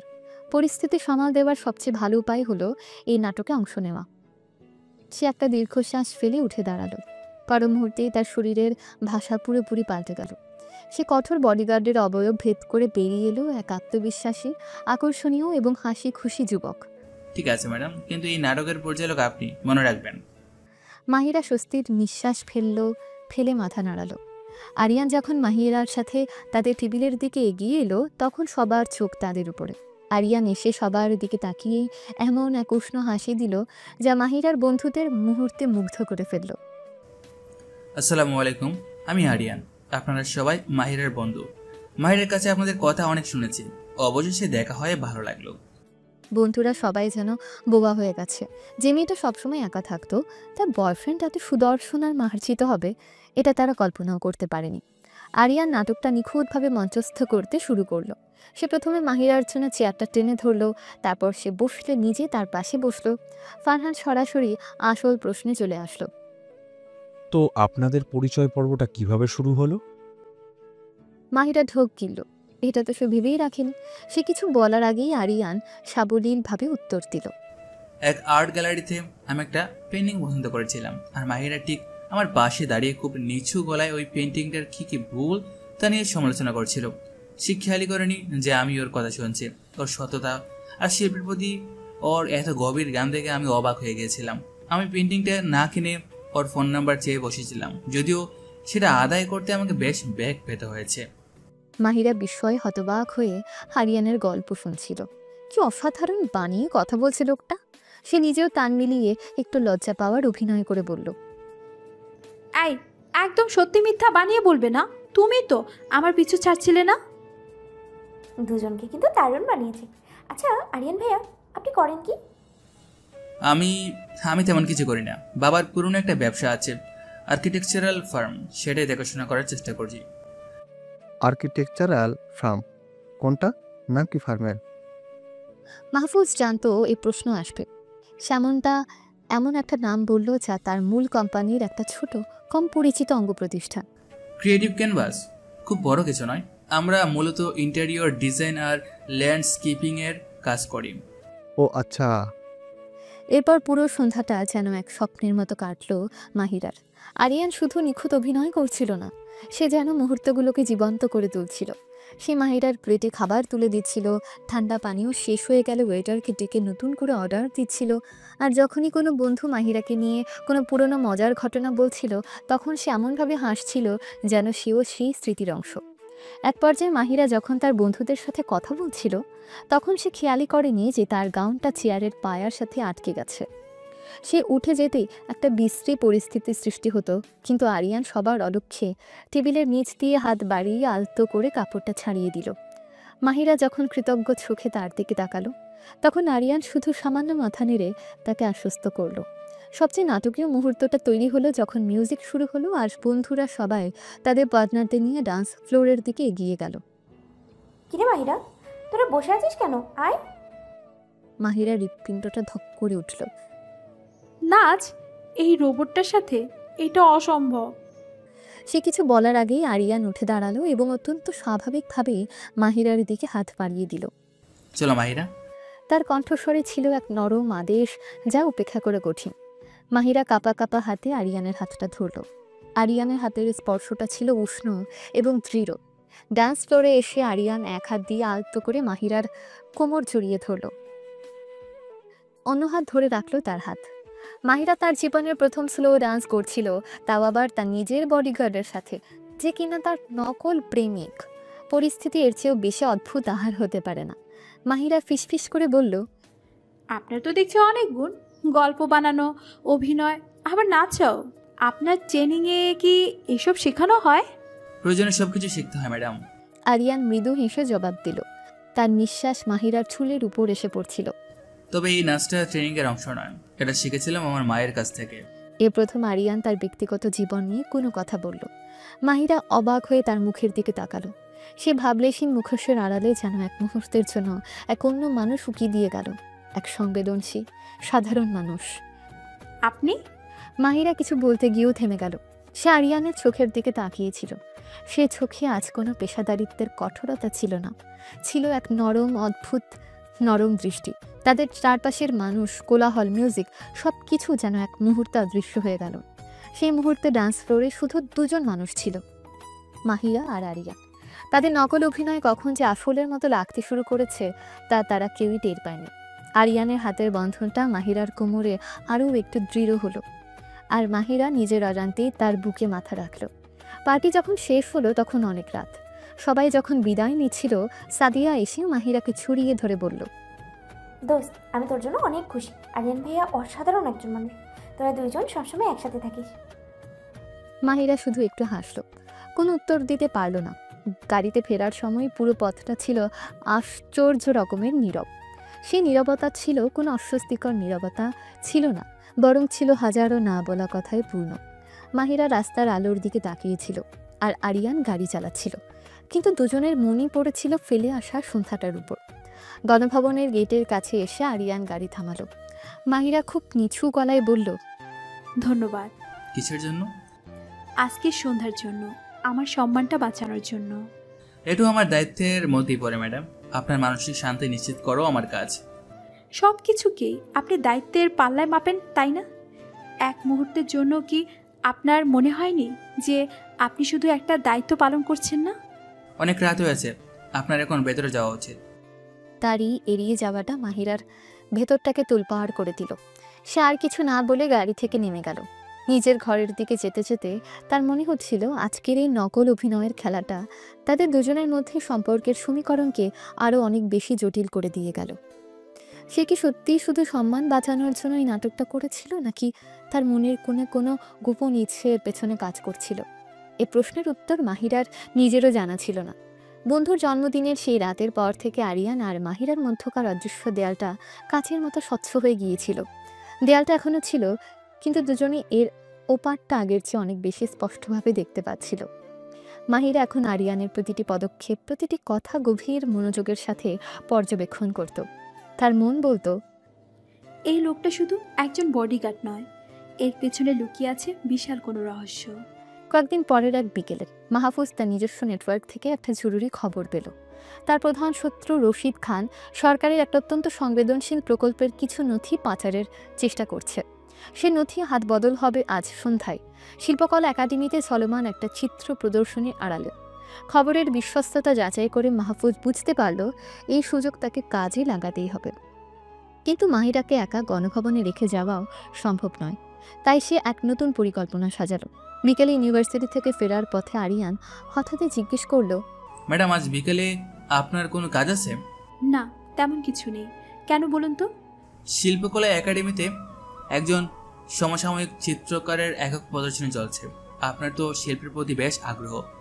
আপনার নকল বয়ফ্রেন্ডের আর্ট সম্পর্কে জ্ঞান তো আপনি দেখেছেনই। ভাবলাম আজ না হয় বাস্তবে তার একটু পরীক্ষা হয়েছে। শেষের কথাটা সে হালকা রসিকতার সুরে বলল, যা তার চরিত্রের সাথে একেবারেই বেমানান। মাহিরা বুঝতে পারল জন্মদিনের রাতের সে ঘটনাটা লোকটা ভুলেনি। তার গাল দুটো সামান্য লাল হয়ে গেল। খুব তো কথা শিখেছেন, ঠিক আছে চলুন দেখাই যাক আপনার শিল্পজ্ঞান কতটুকু। তবে শর্ত আছে, আজ আপনি আমাকে কোনো কিছুতে বাধা দিতে পারবেন না। আমি আমার মতো করে ঘুরবো। অবশ্যই ম্যাডাম, আজ আমি আপনার বয়ফ্রেন্ড বডিগার্ড হই। শিল্পকলা একাডেমির গ্যালারিতে তখন শিল্পপ্রেমী মানুষের হালকা ভিড়, চারদিকে দেয়ালে টানানো আধুনিক সব চিত্রকর্ম। মাহিরা সত্যিই শিল্পের সমজদার। সে একটা ছবির সামনে দাঁড়িয়ে মুগ্ধ হয়ে দেখছিল, আর আরিয়ান তার পাশে দাঁড়িয়েছিল। মাহিরা একটা অ্যাবস্ট্রাক্ট পেইন্টিংয়ের দিকে ইশারা করে বলল, এই ছবিটা দেখুন। শিল্পী এখানে গাঢ় নীল রং দিয়ে একাকিত্ব আর হলুদ দিয়ে আসার এক অসাধারণ কন্ট্রাস্ট তৈরি করেছেন। আপনার কি মনে হয়? আরিয়ান তখন অন্যদিকে তাকিয়েছিল। তার চোখ দুটো সতর্কভাবে গ্যালারির অন্য প্রান্তের এক লোককে অনুসরণ করছিল। লোকটার হাতে একটা ব্রিফকেস। মাহফুজের পাওয়া তথ্যের সাথে লোকটার বর্ণনা মিলে যাচ্ছে। অসাধারণ। শুধু অসাধারণ, আপনার আর্কিটেকচার ফার্মের মালিক হিসেবে তো আপনার আরও গভীর কিছু বলার কথা ছিল। নাকি সেই দিন বন্ধুদের সামনে যা বলেছিলেন সবটাই বানানো ছিল? এর চেয়েও গভীর কিছু আছে ম্যাডাম। দেখুন, শিল্পী এখানে শুধু রং ব্যবহার করেনি, তিনি নীরবতাকেও ব্যবহার করেছেন। ক্যানভাসের সাদা অংশগুলোই আসলে ছবির মূল গল্পটা বলছে। এটাই সেই না বলা কথা যা আমরা সবাই নিজের ভিতরে বয়ে বেড়াই। মাহিরা হতবাক হয়ে গেল। লোকটা ছবিটার দিকে না তাকিয়ে এমন একটা ব্যাখ্যা দিল যা আমাগোর নিজের ভাবনার চেয়েও গভীর। আপনি দেখতে থাকুন, আমি একটু ওয়াশরুম থেকে আসছি। এই বলে সে দ্রুত ভিড়ের মধ্যে অদৃশ্য হয়ে গেল। মাহিরা কয়েক মুহূর্ত স্থির হয়ে দাঁড়িয়ে রইল। তারপর তার মনে খটকে লাগলো। লোকটার আচরণ কেমন যেন অদ্ভুত লাগছিল। সে কি সত্যি ওয়াশরুমে গেছে নাকি অন্য কোথাও? জন্মদিনের সেই রাত, বসুন্ধরা সিটির সেই ব্যবসায়ীর সাথে অদ্ভুত আলাপ, আর ইউনিভার্সিটির সেই বিলিয়ন ইউনের মোবাইল গেম, সব কিছু তার মাথায় একসাথে চট পাকাতে শুরু করলো। কৌতূহলের কাছে হার মেনে মাহিরা পা বাড়ালো। আরিয়ানকে খুঁজতে লাগলো। ওয়াশরুমের সামনে তাকে না পেয়ে সে গ্যালারির অন্য প্রান্তের দিকে গেল। আর তখনই একটা ইমার্জেন্সি এক্সিটের দরজার আড়ালে আবছা আলোয় সে আরিয়ানকে দেখতে পেল। সে লুকিয়ে ফোনে কথা বলছিল। তার কণ্ঠস্বর ছিল নিচু কিন্তু তীব্র এবং কর্তৃত্বপূর্ণ। প্যাকেজটা কি হাত বদল হয়েছে? কনফার্ম? গুড। টার্গেটকে ফলো করো, কিন্তু কোনো অ্যাকশনে যাবে না। আর আমার পরবর্তী নির্দেশের জন্য অপেক্ষা করো। আর শোনো, কোনো প্রমাণ ছাড়ার জন্য সে এক পাও নড়তে না পারে। Over and out. মাহিরা পাথরের মতো দাঁড়িয়ে রইল। প্যাকেজ, টার্গেট, নির্দেশ, এসব কোন ধরনের ভাষা? একজন বডিগার্ডের ভাষা তো এসব থাকার কথা নয়। তার মনে হলো সে যেন কোনো স্পাই থ্রিলার সিনেমার দৃশ্য দেখছে। তার বুকের ভেতরটা ধক করে উঠল। কে এলো? এর আসল উদ্দেশ্য কি? সে কি বাবার কোনো শত্রু নাকি অন্য কিছু? হাজারো প্রশ্ন তাকে ঘিরে ধরল। আরিয়ান ফোনটা পকেটে রেখে ঘুরে দাঁড়াতেই মাহিরার মুখোমুখি হলো। মাহিরার চোখে অবিশ্বাস আর সন্দেহের দৃষ্টি দেখে সে মুহূর্তেই বুঝে গেল মাহিরা সব শুনে ফেলেছে। ম্যাডাম, আপনি এখানে?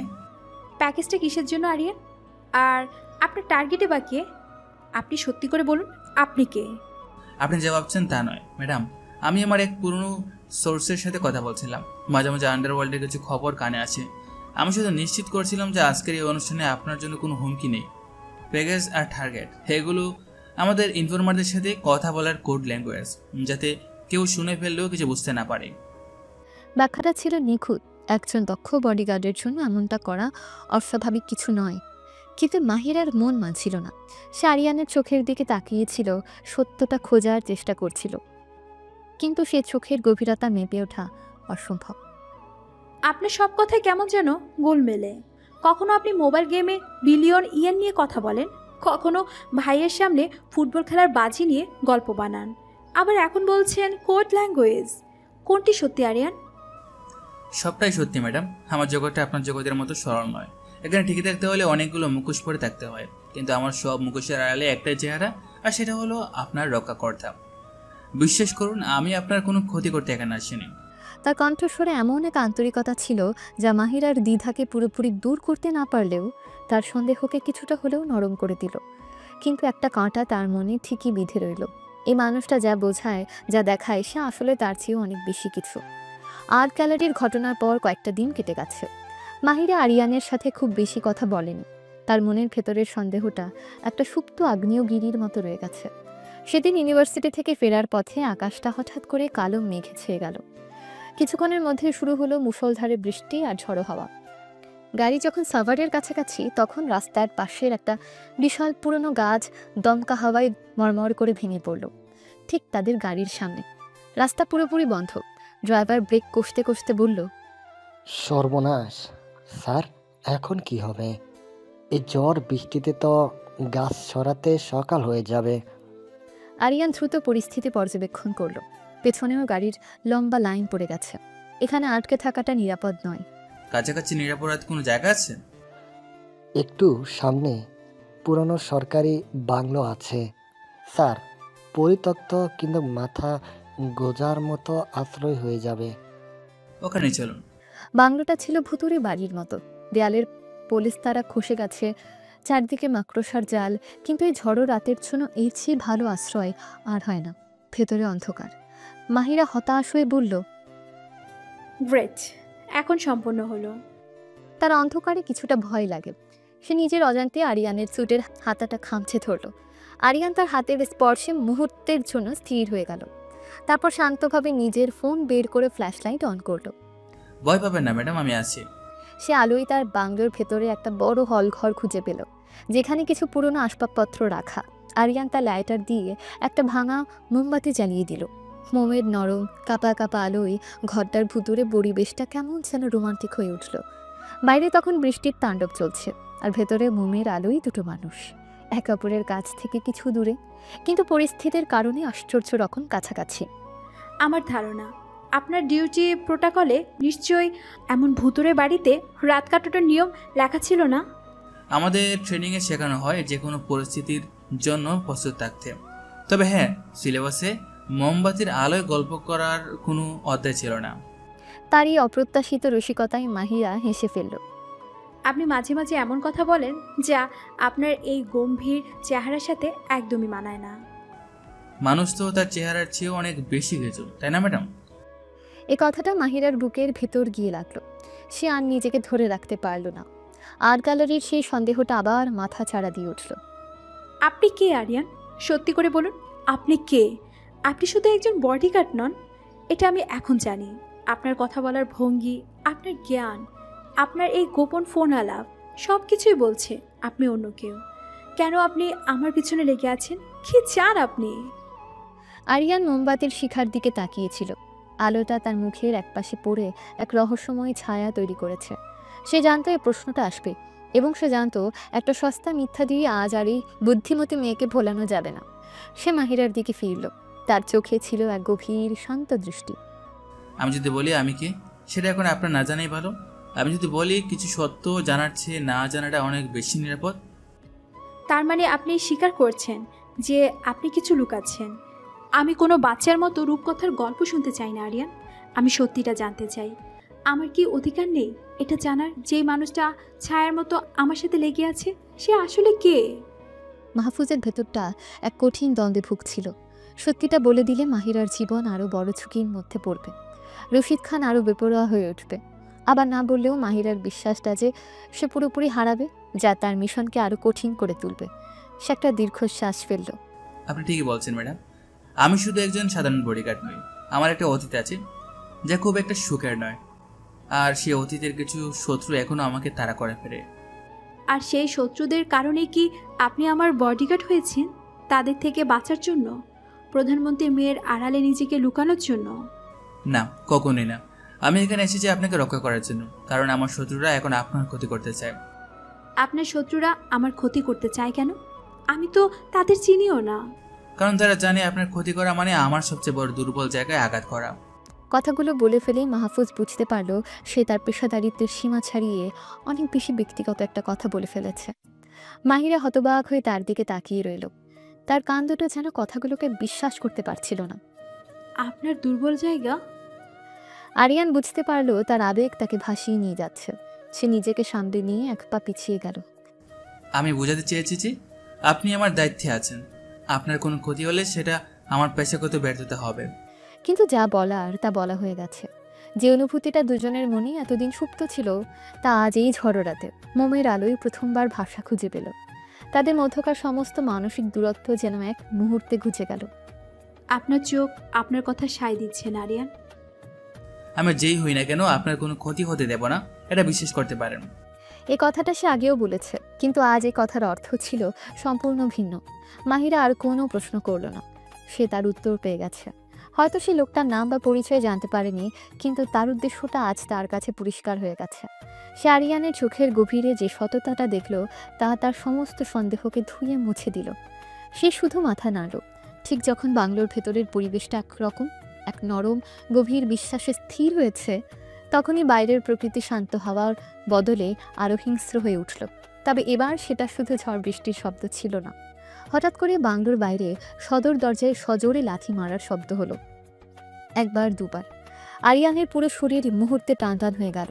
তার সেই নরম আবেগঘন দৃষ্টি মিলিয়ে গিয়ে সেখানে ফিরে এলো এক শিকারী বাঘের হিংস্রতা। ভেতরে থাকুন, দরজার কাছ থেকে সরে আসুন। কারা ওরা? সম্ভবত যাদের আসার কথা ছিল না। আরিয়ান দ্রুত ঘরের চারিদিকে চোখ বুলিয়ে নিল। তার হাত নিজের কোমরে রাখা পিস্তলের দিকে চলে গেল। ধরম করে একটা বিকট শব্দে বাংলোর জীর্ণ দরজাটা ভেঙে পড়ল। দরজার মুখে এসে দাঁড়ালো 5-6 জন মুখোশধারী লোক।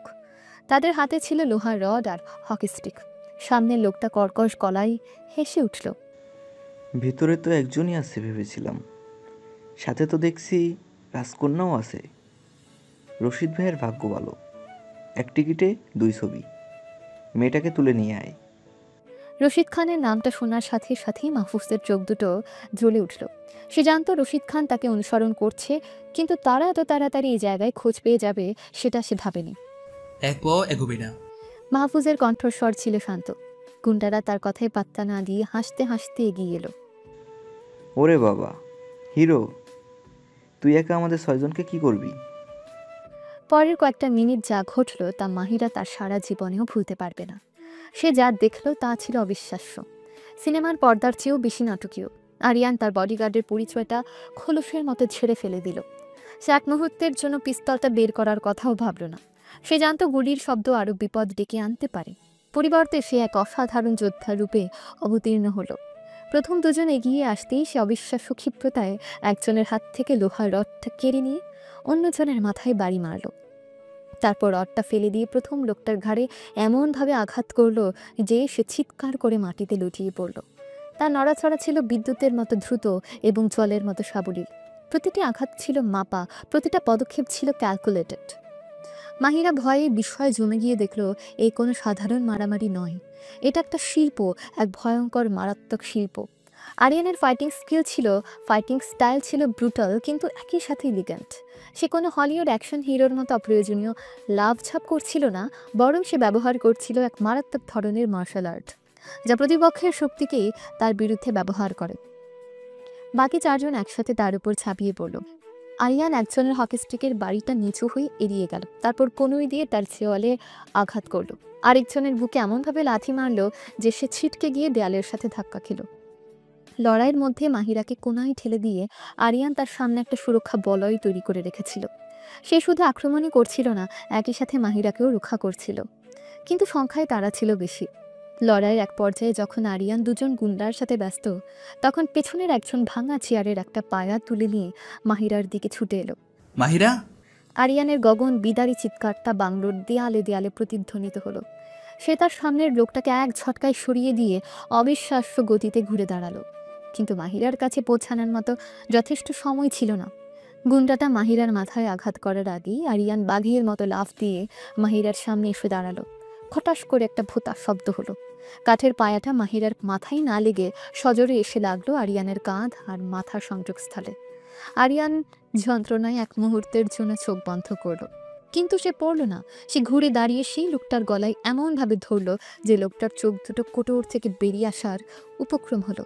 বাকি গুন্ডারা তাদের সঙ্গীর অবস্থা দেখে এবং আরিয়ানের ভয়ঙ্কর রূপ দেখে ভয়ে বাংলো থেকে দৌড়ে পালালো। বাংলোটা আবার শান্ত হয়ে গেল, শুধু বাইরে বৃষ্টির শব্দ আর ভেতরে মাহিরার ভারী নিঃশ্বাসের শব্দ। মাহিরা দৌড়ে তার কাছে গেল। আরিয়ান লোকটাকে ছেড়ে দিয়ে টলতে টলতে দেয়ালে হেলান দিল। তার কপাল বেয়ে একটা রক্তের ধারা গড়িয়ে পড়ছিল।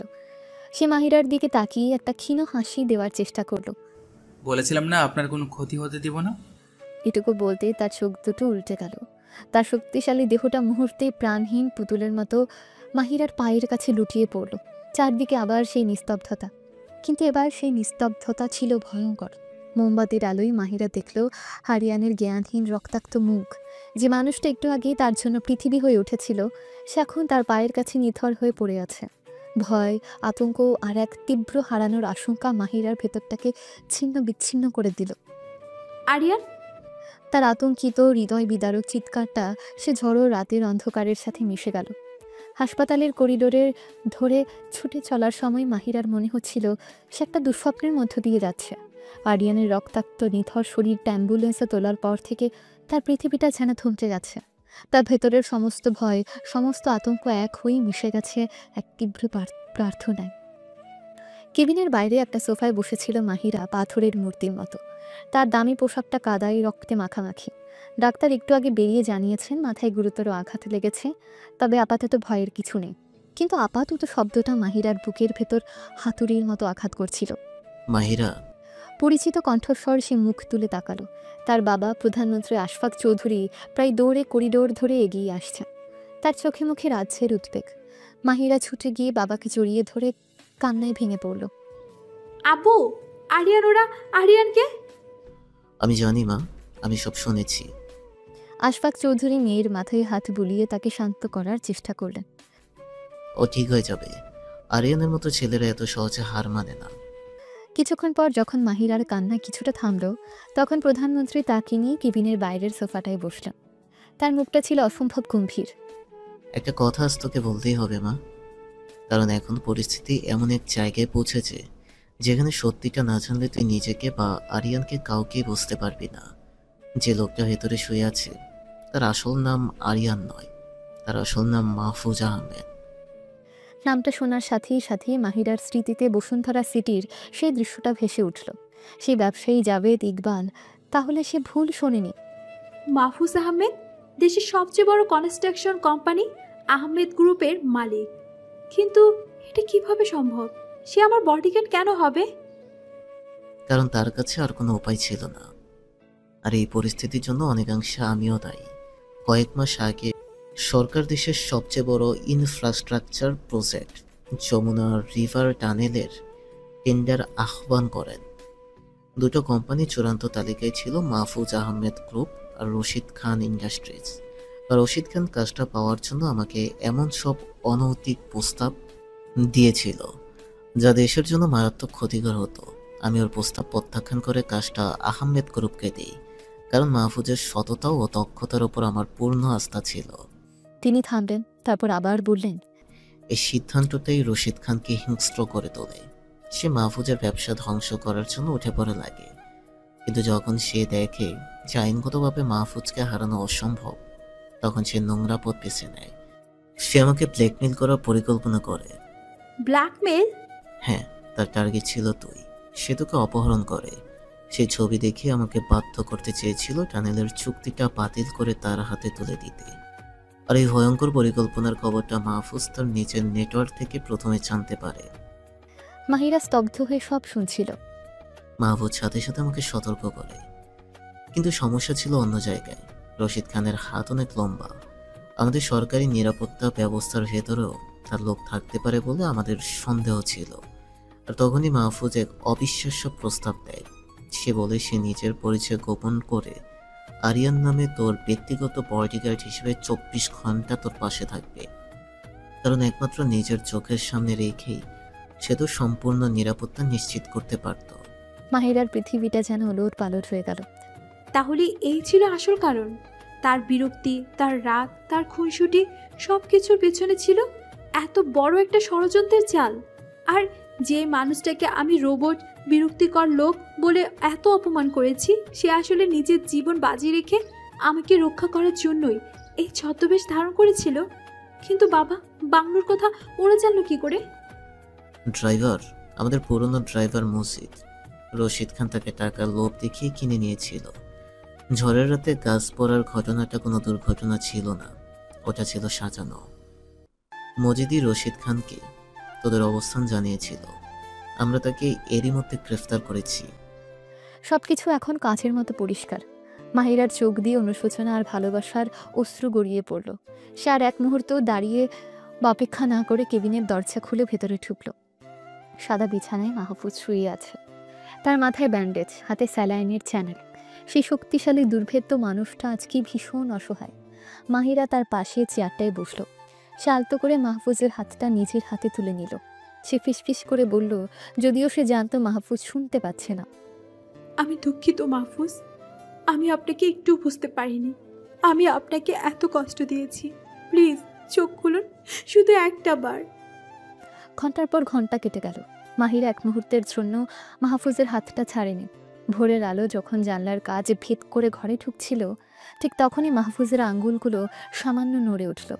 মাহফুজ চোখ খুলতে প্রথমে যে মুখটা দেখল সেটা মাহিরার। তার চোখে জল, কিন্তু সে জলের পেছনে ছিল একরাশ স্বস্তি আর গম্ভীর ভালোবাসা। মাহিরা। মাহিরা ঝুঁকে এসে তার কপালে হাত রাখল। আমি এখানে, আমি আপনার পাশেই আছি। আমার দায়িত্বটা ঠিকমতো পালন করতে পেরেছি তো? মাহিরা নিজেকে ধরে রাখতে পারল না। সে মাহফুজের হাতের উপর মাথা রেখে কান্নায় ভেঙে পড়ল। আপনি শুধু আপনার দায়িত্ব পালন করেননি মাহফুজ, আপনি আমাকে নতুন করে বাঁচতে শিখিয়েছেন। এক সপ্তাহ পর মাহফুজ এখন অনেকটাই সুস্থ। কাঁধের ব্যথাটা থাকলেও তার ভেতরের সেই ইস্পাত কঠিন মনোবলটা ফিরে এসেছে। আজ প্রধানমন্ত্রীর কার্যালয়ে একটা জরুরি বৈঠক বসেছে।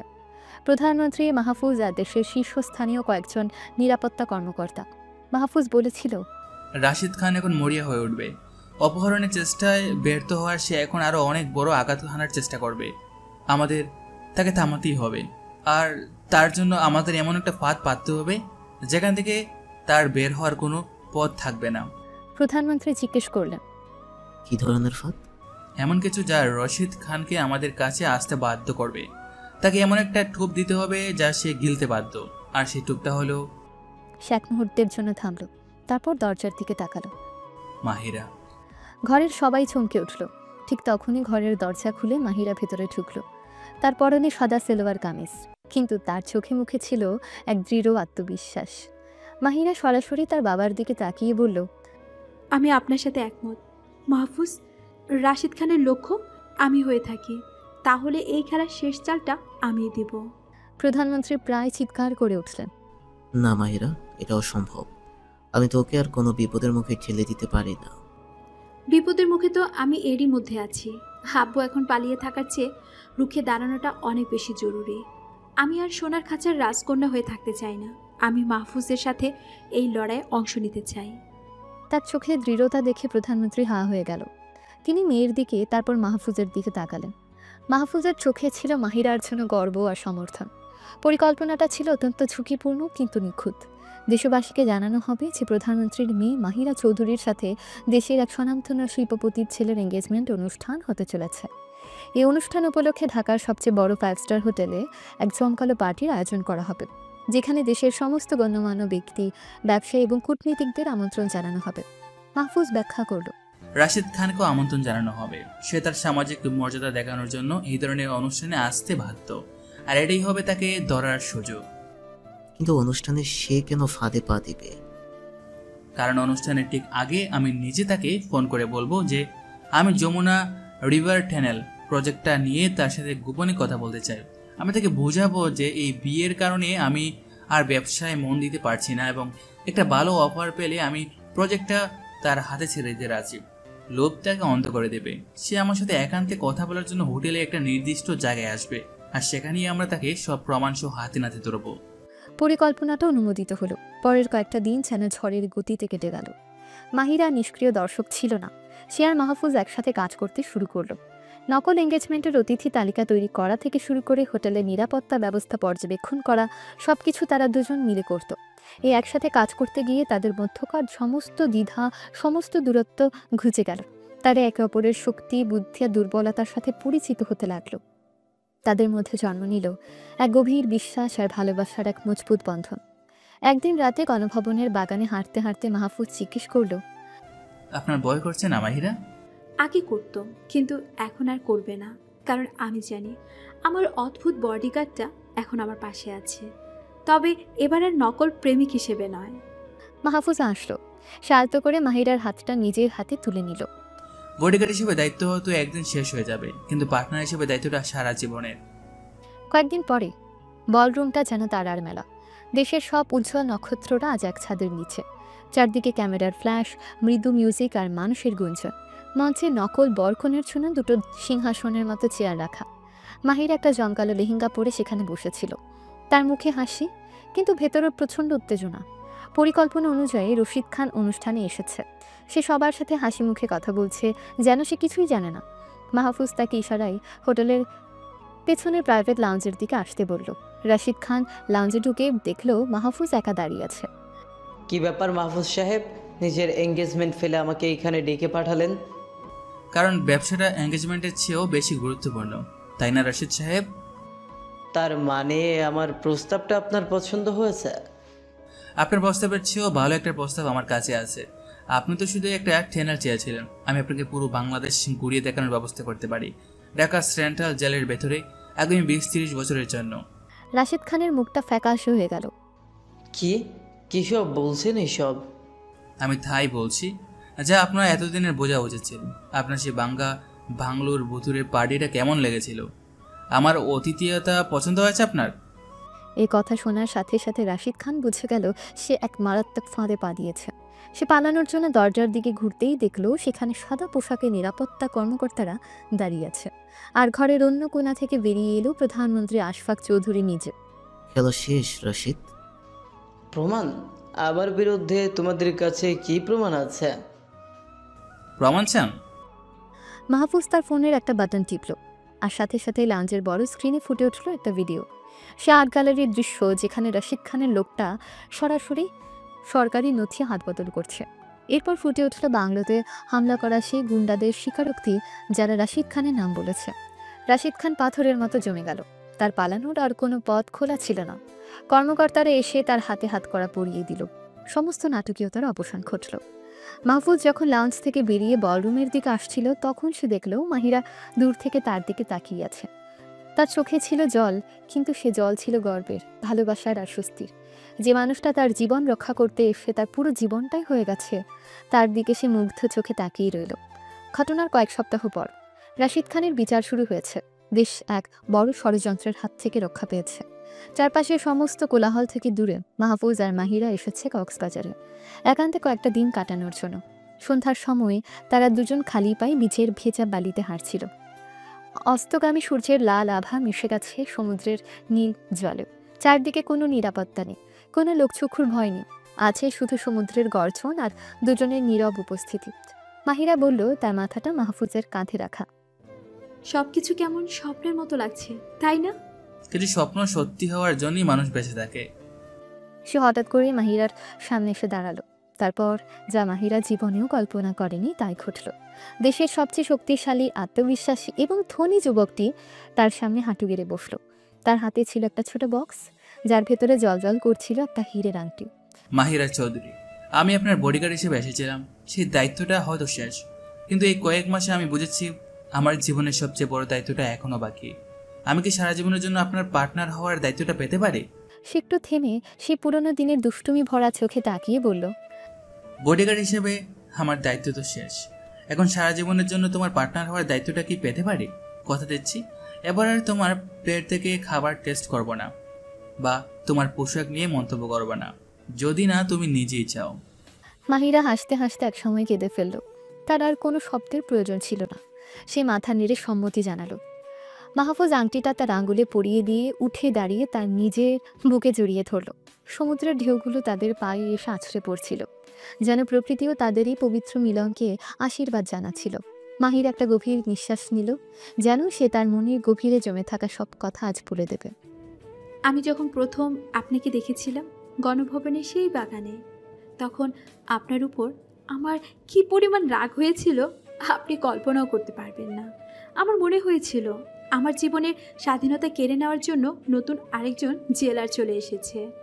আপনার এই ভাবলাসীন মুখ, ওই কঠিন নিয়মকানুন, সব কিছুই আমার অসহ্য লাগতো। আপনি যখন আমার কনসার্টে যাওয়ার প্ল্যান বাতিল করে দিলেন, আমার পোশাকের রং নিয়ে কথা বললেন, এমনকি আমার প্লেট থেকে খাবার তুলে পরীক্ষা করলেন, আমার মনে হচ্ছিল আমি আপনাকে খুন করে ফেলি। আপনার ওই অধিকার খাটানো, ওই শাসন, আমার দম বন্ধ হয়ে আসছিল।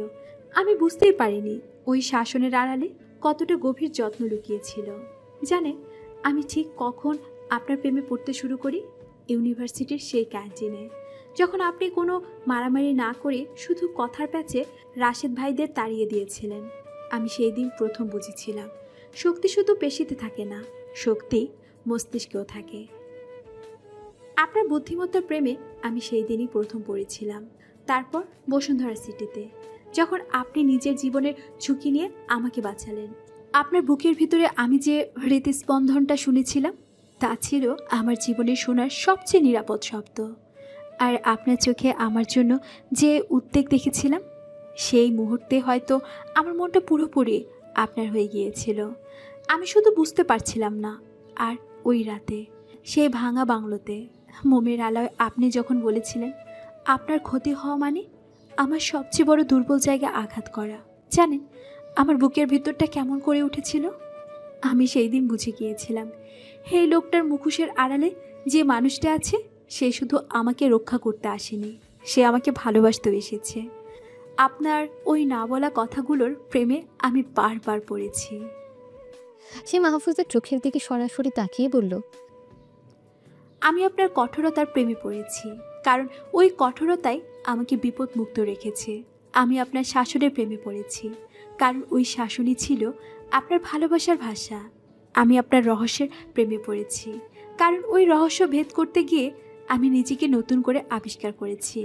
আপনি শুধু আমার বডিগার্ড ছিলেন না মাহফুজ, আপনি ছিলেন আমার সেই অভিভাবক, যার শাসন আমার ভালো লাগতো, সেই বন্ধু যার সাথে আমি মন খুলে সব কথা বলতে পেরেছি, আর সেই প্রেমিক যার জন্য আমি সারা জীবন অপেক্ষা করেছি।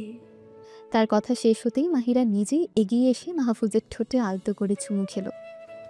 আপনাকে ধন্যবাদ আমার অদ্ভুত বডিগার্ড, আমার জীবনে আসার জন্য, আমাকে ভালোবাসার মানেটা নতুন করে শেখানোর জন্য। মাহফুজ কোনো উত্তর দিল না। তার সমস্ত কথা যেন মাহিরার এই স্বীকারোক্তিতেই শেষ হয়ে গিয়েছিল। সে শুধু পরম ভালোবাসায় মাহিরাকে আবারও নিজের বুকে জড়িয়ে ধরল। সূর্যাস্তের শেষ আভা তখন তাদের দুজনের উপর এসে পড়েছে, যেন এক নতুন এবং সুন্দর ভবিষ্যতের সাক্ষী হয়ে উঠল। তো গল্পটা এখানেই শেষ হচ্ছে। আপনাদের কাছে গল্পটা কেমন লেগেছে অবশ্যই কিন্তু আমাদেরকে কমেন্ট করে জানাতে ভুলবেন না, এবং আমাদের গল্পটা বা আমাদের চ্যানেলে যদি নতুন হয়ে থাকেন তবে অবশ্যই কিন্তু চ্যানেলটাকে সাবস্ক্রাইব করে দিতে ভুলবেন না, এবং পাশে থাকা বেল আইকনটিও অর্থাৎ ঘন্টার বাটনটাও চেপে দেবেন, যাতে করে নিয়মিত গল্পের আপডেটগুলো আপনাদের কাছে সবার আগে পৌঁছে যায়। তো সবাই ভালো থাকবেন, সুস্থ থাকবেন। আল্লাহ হাফেজ।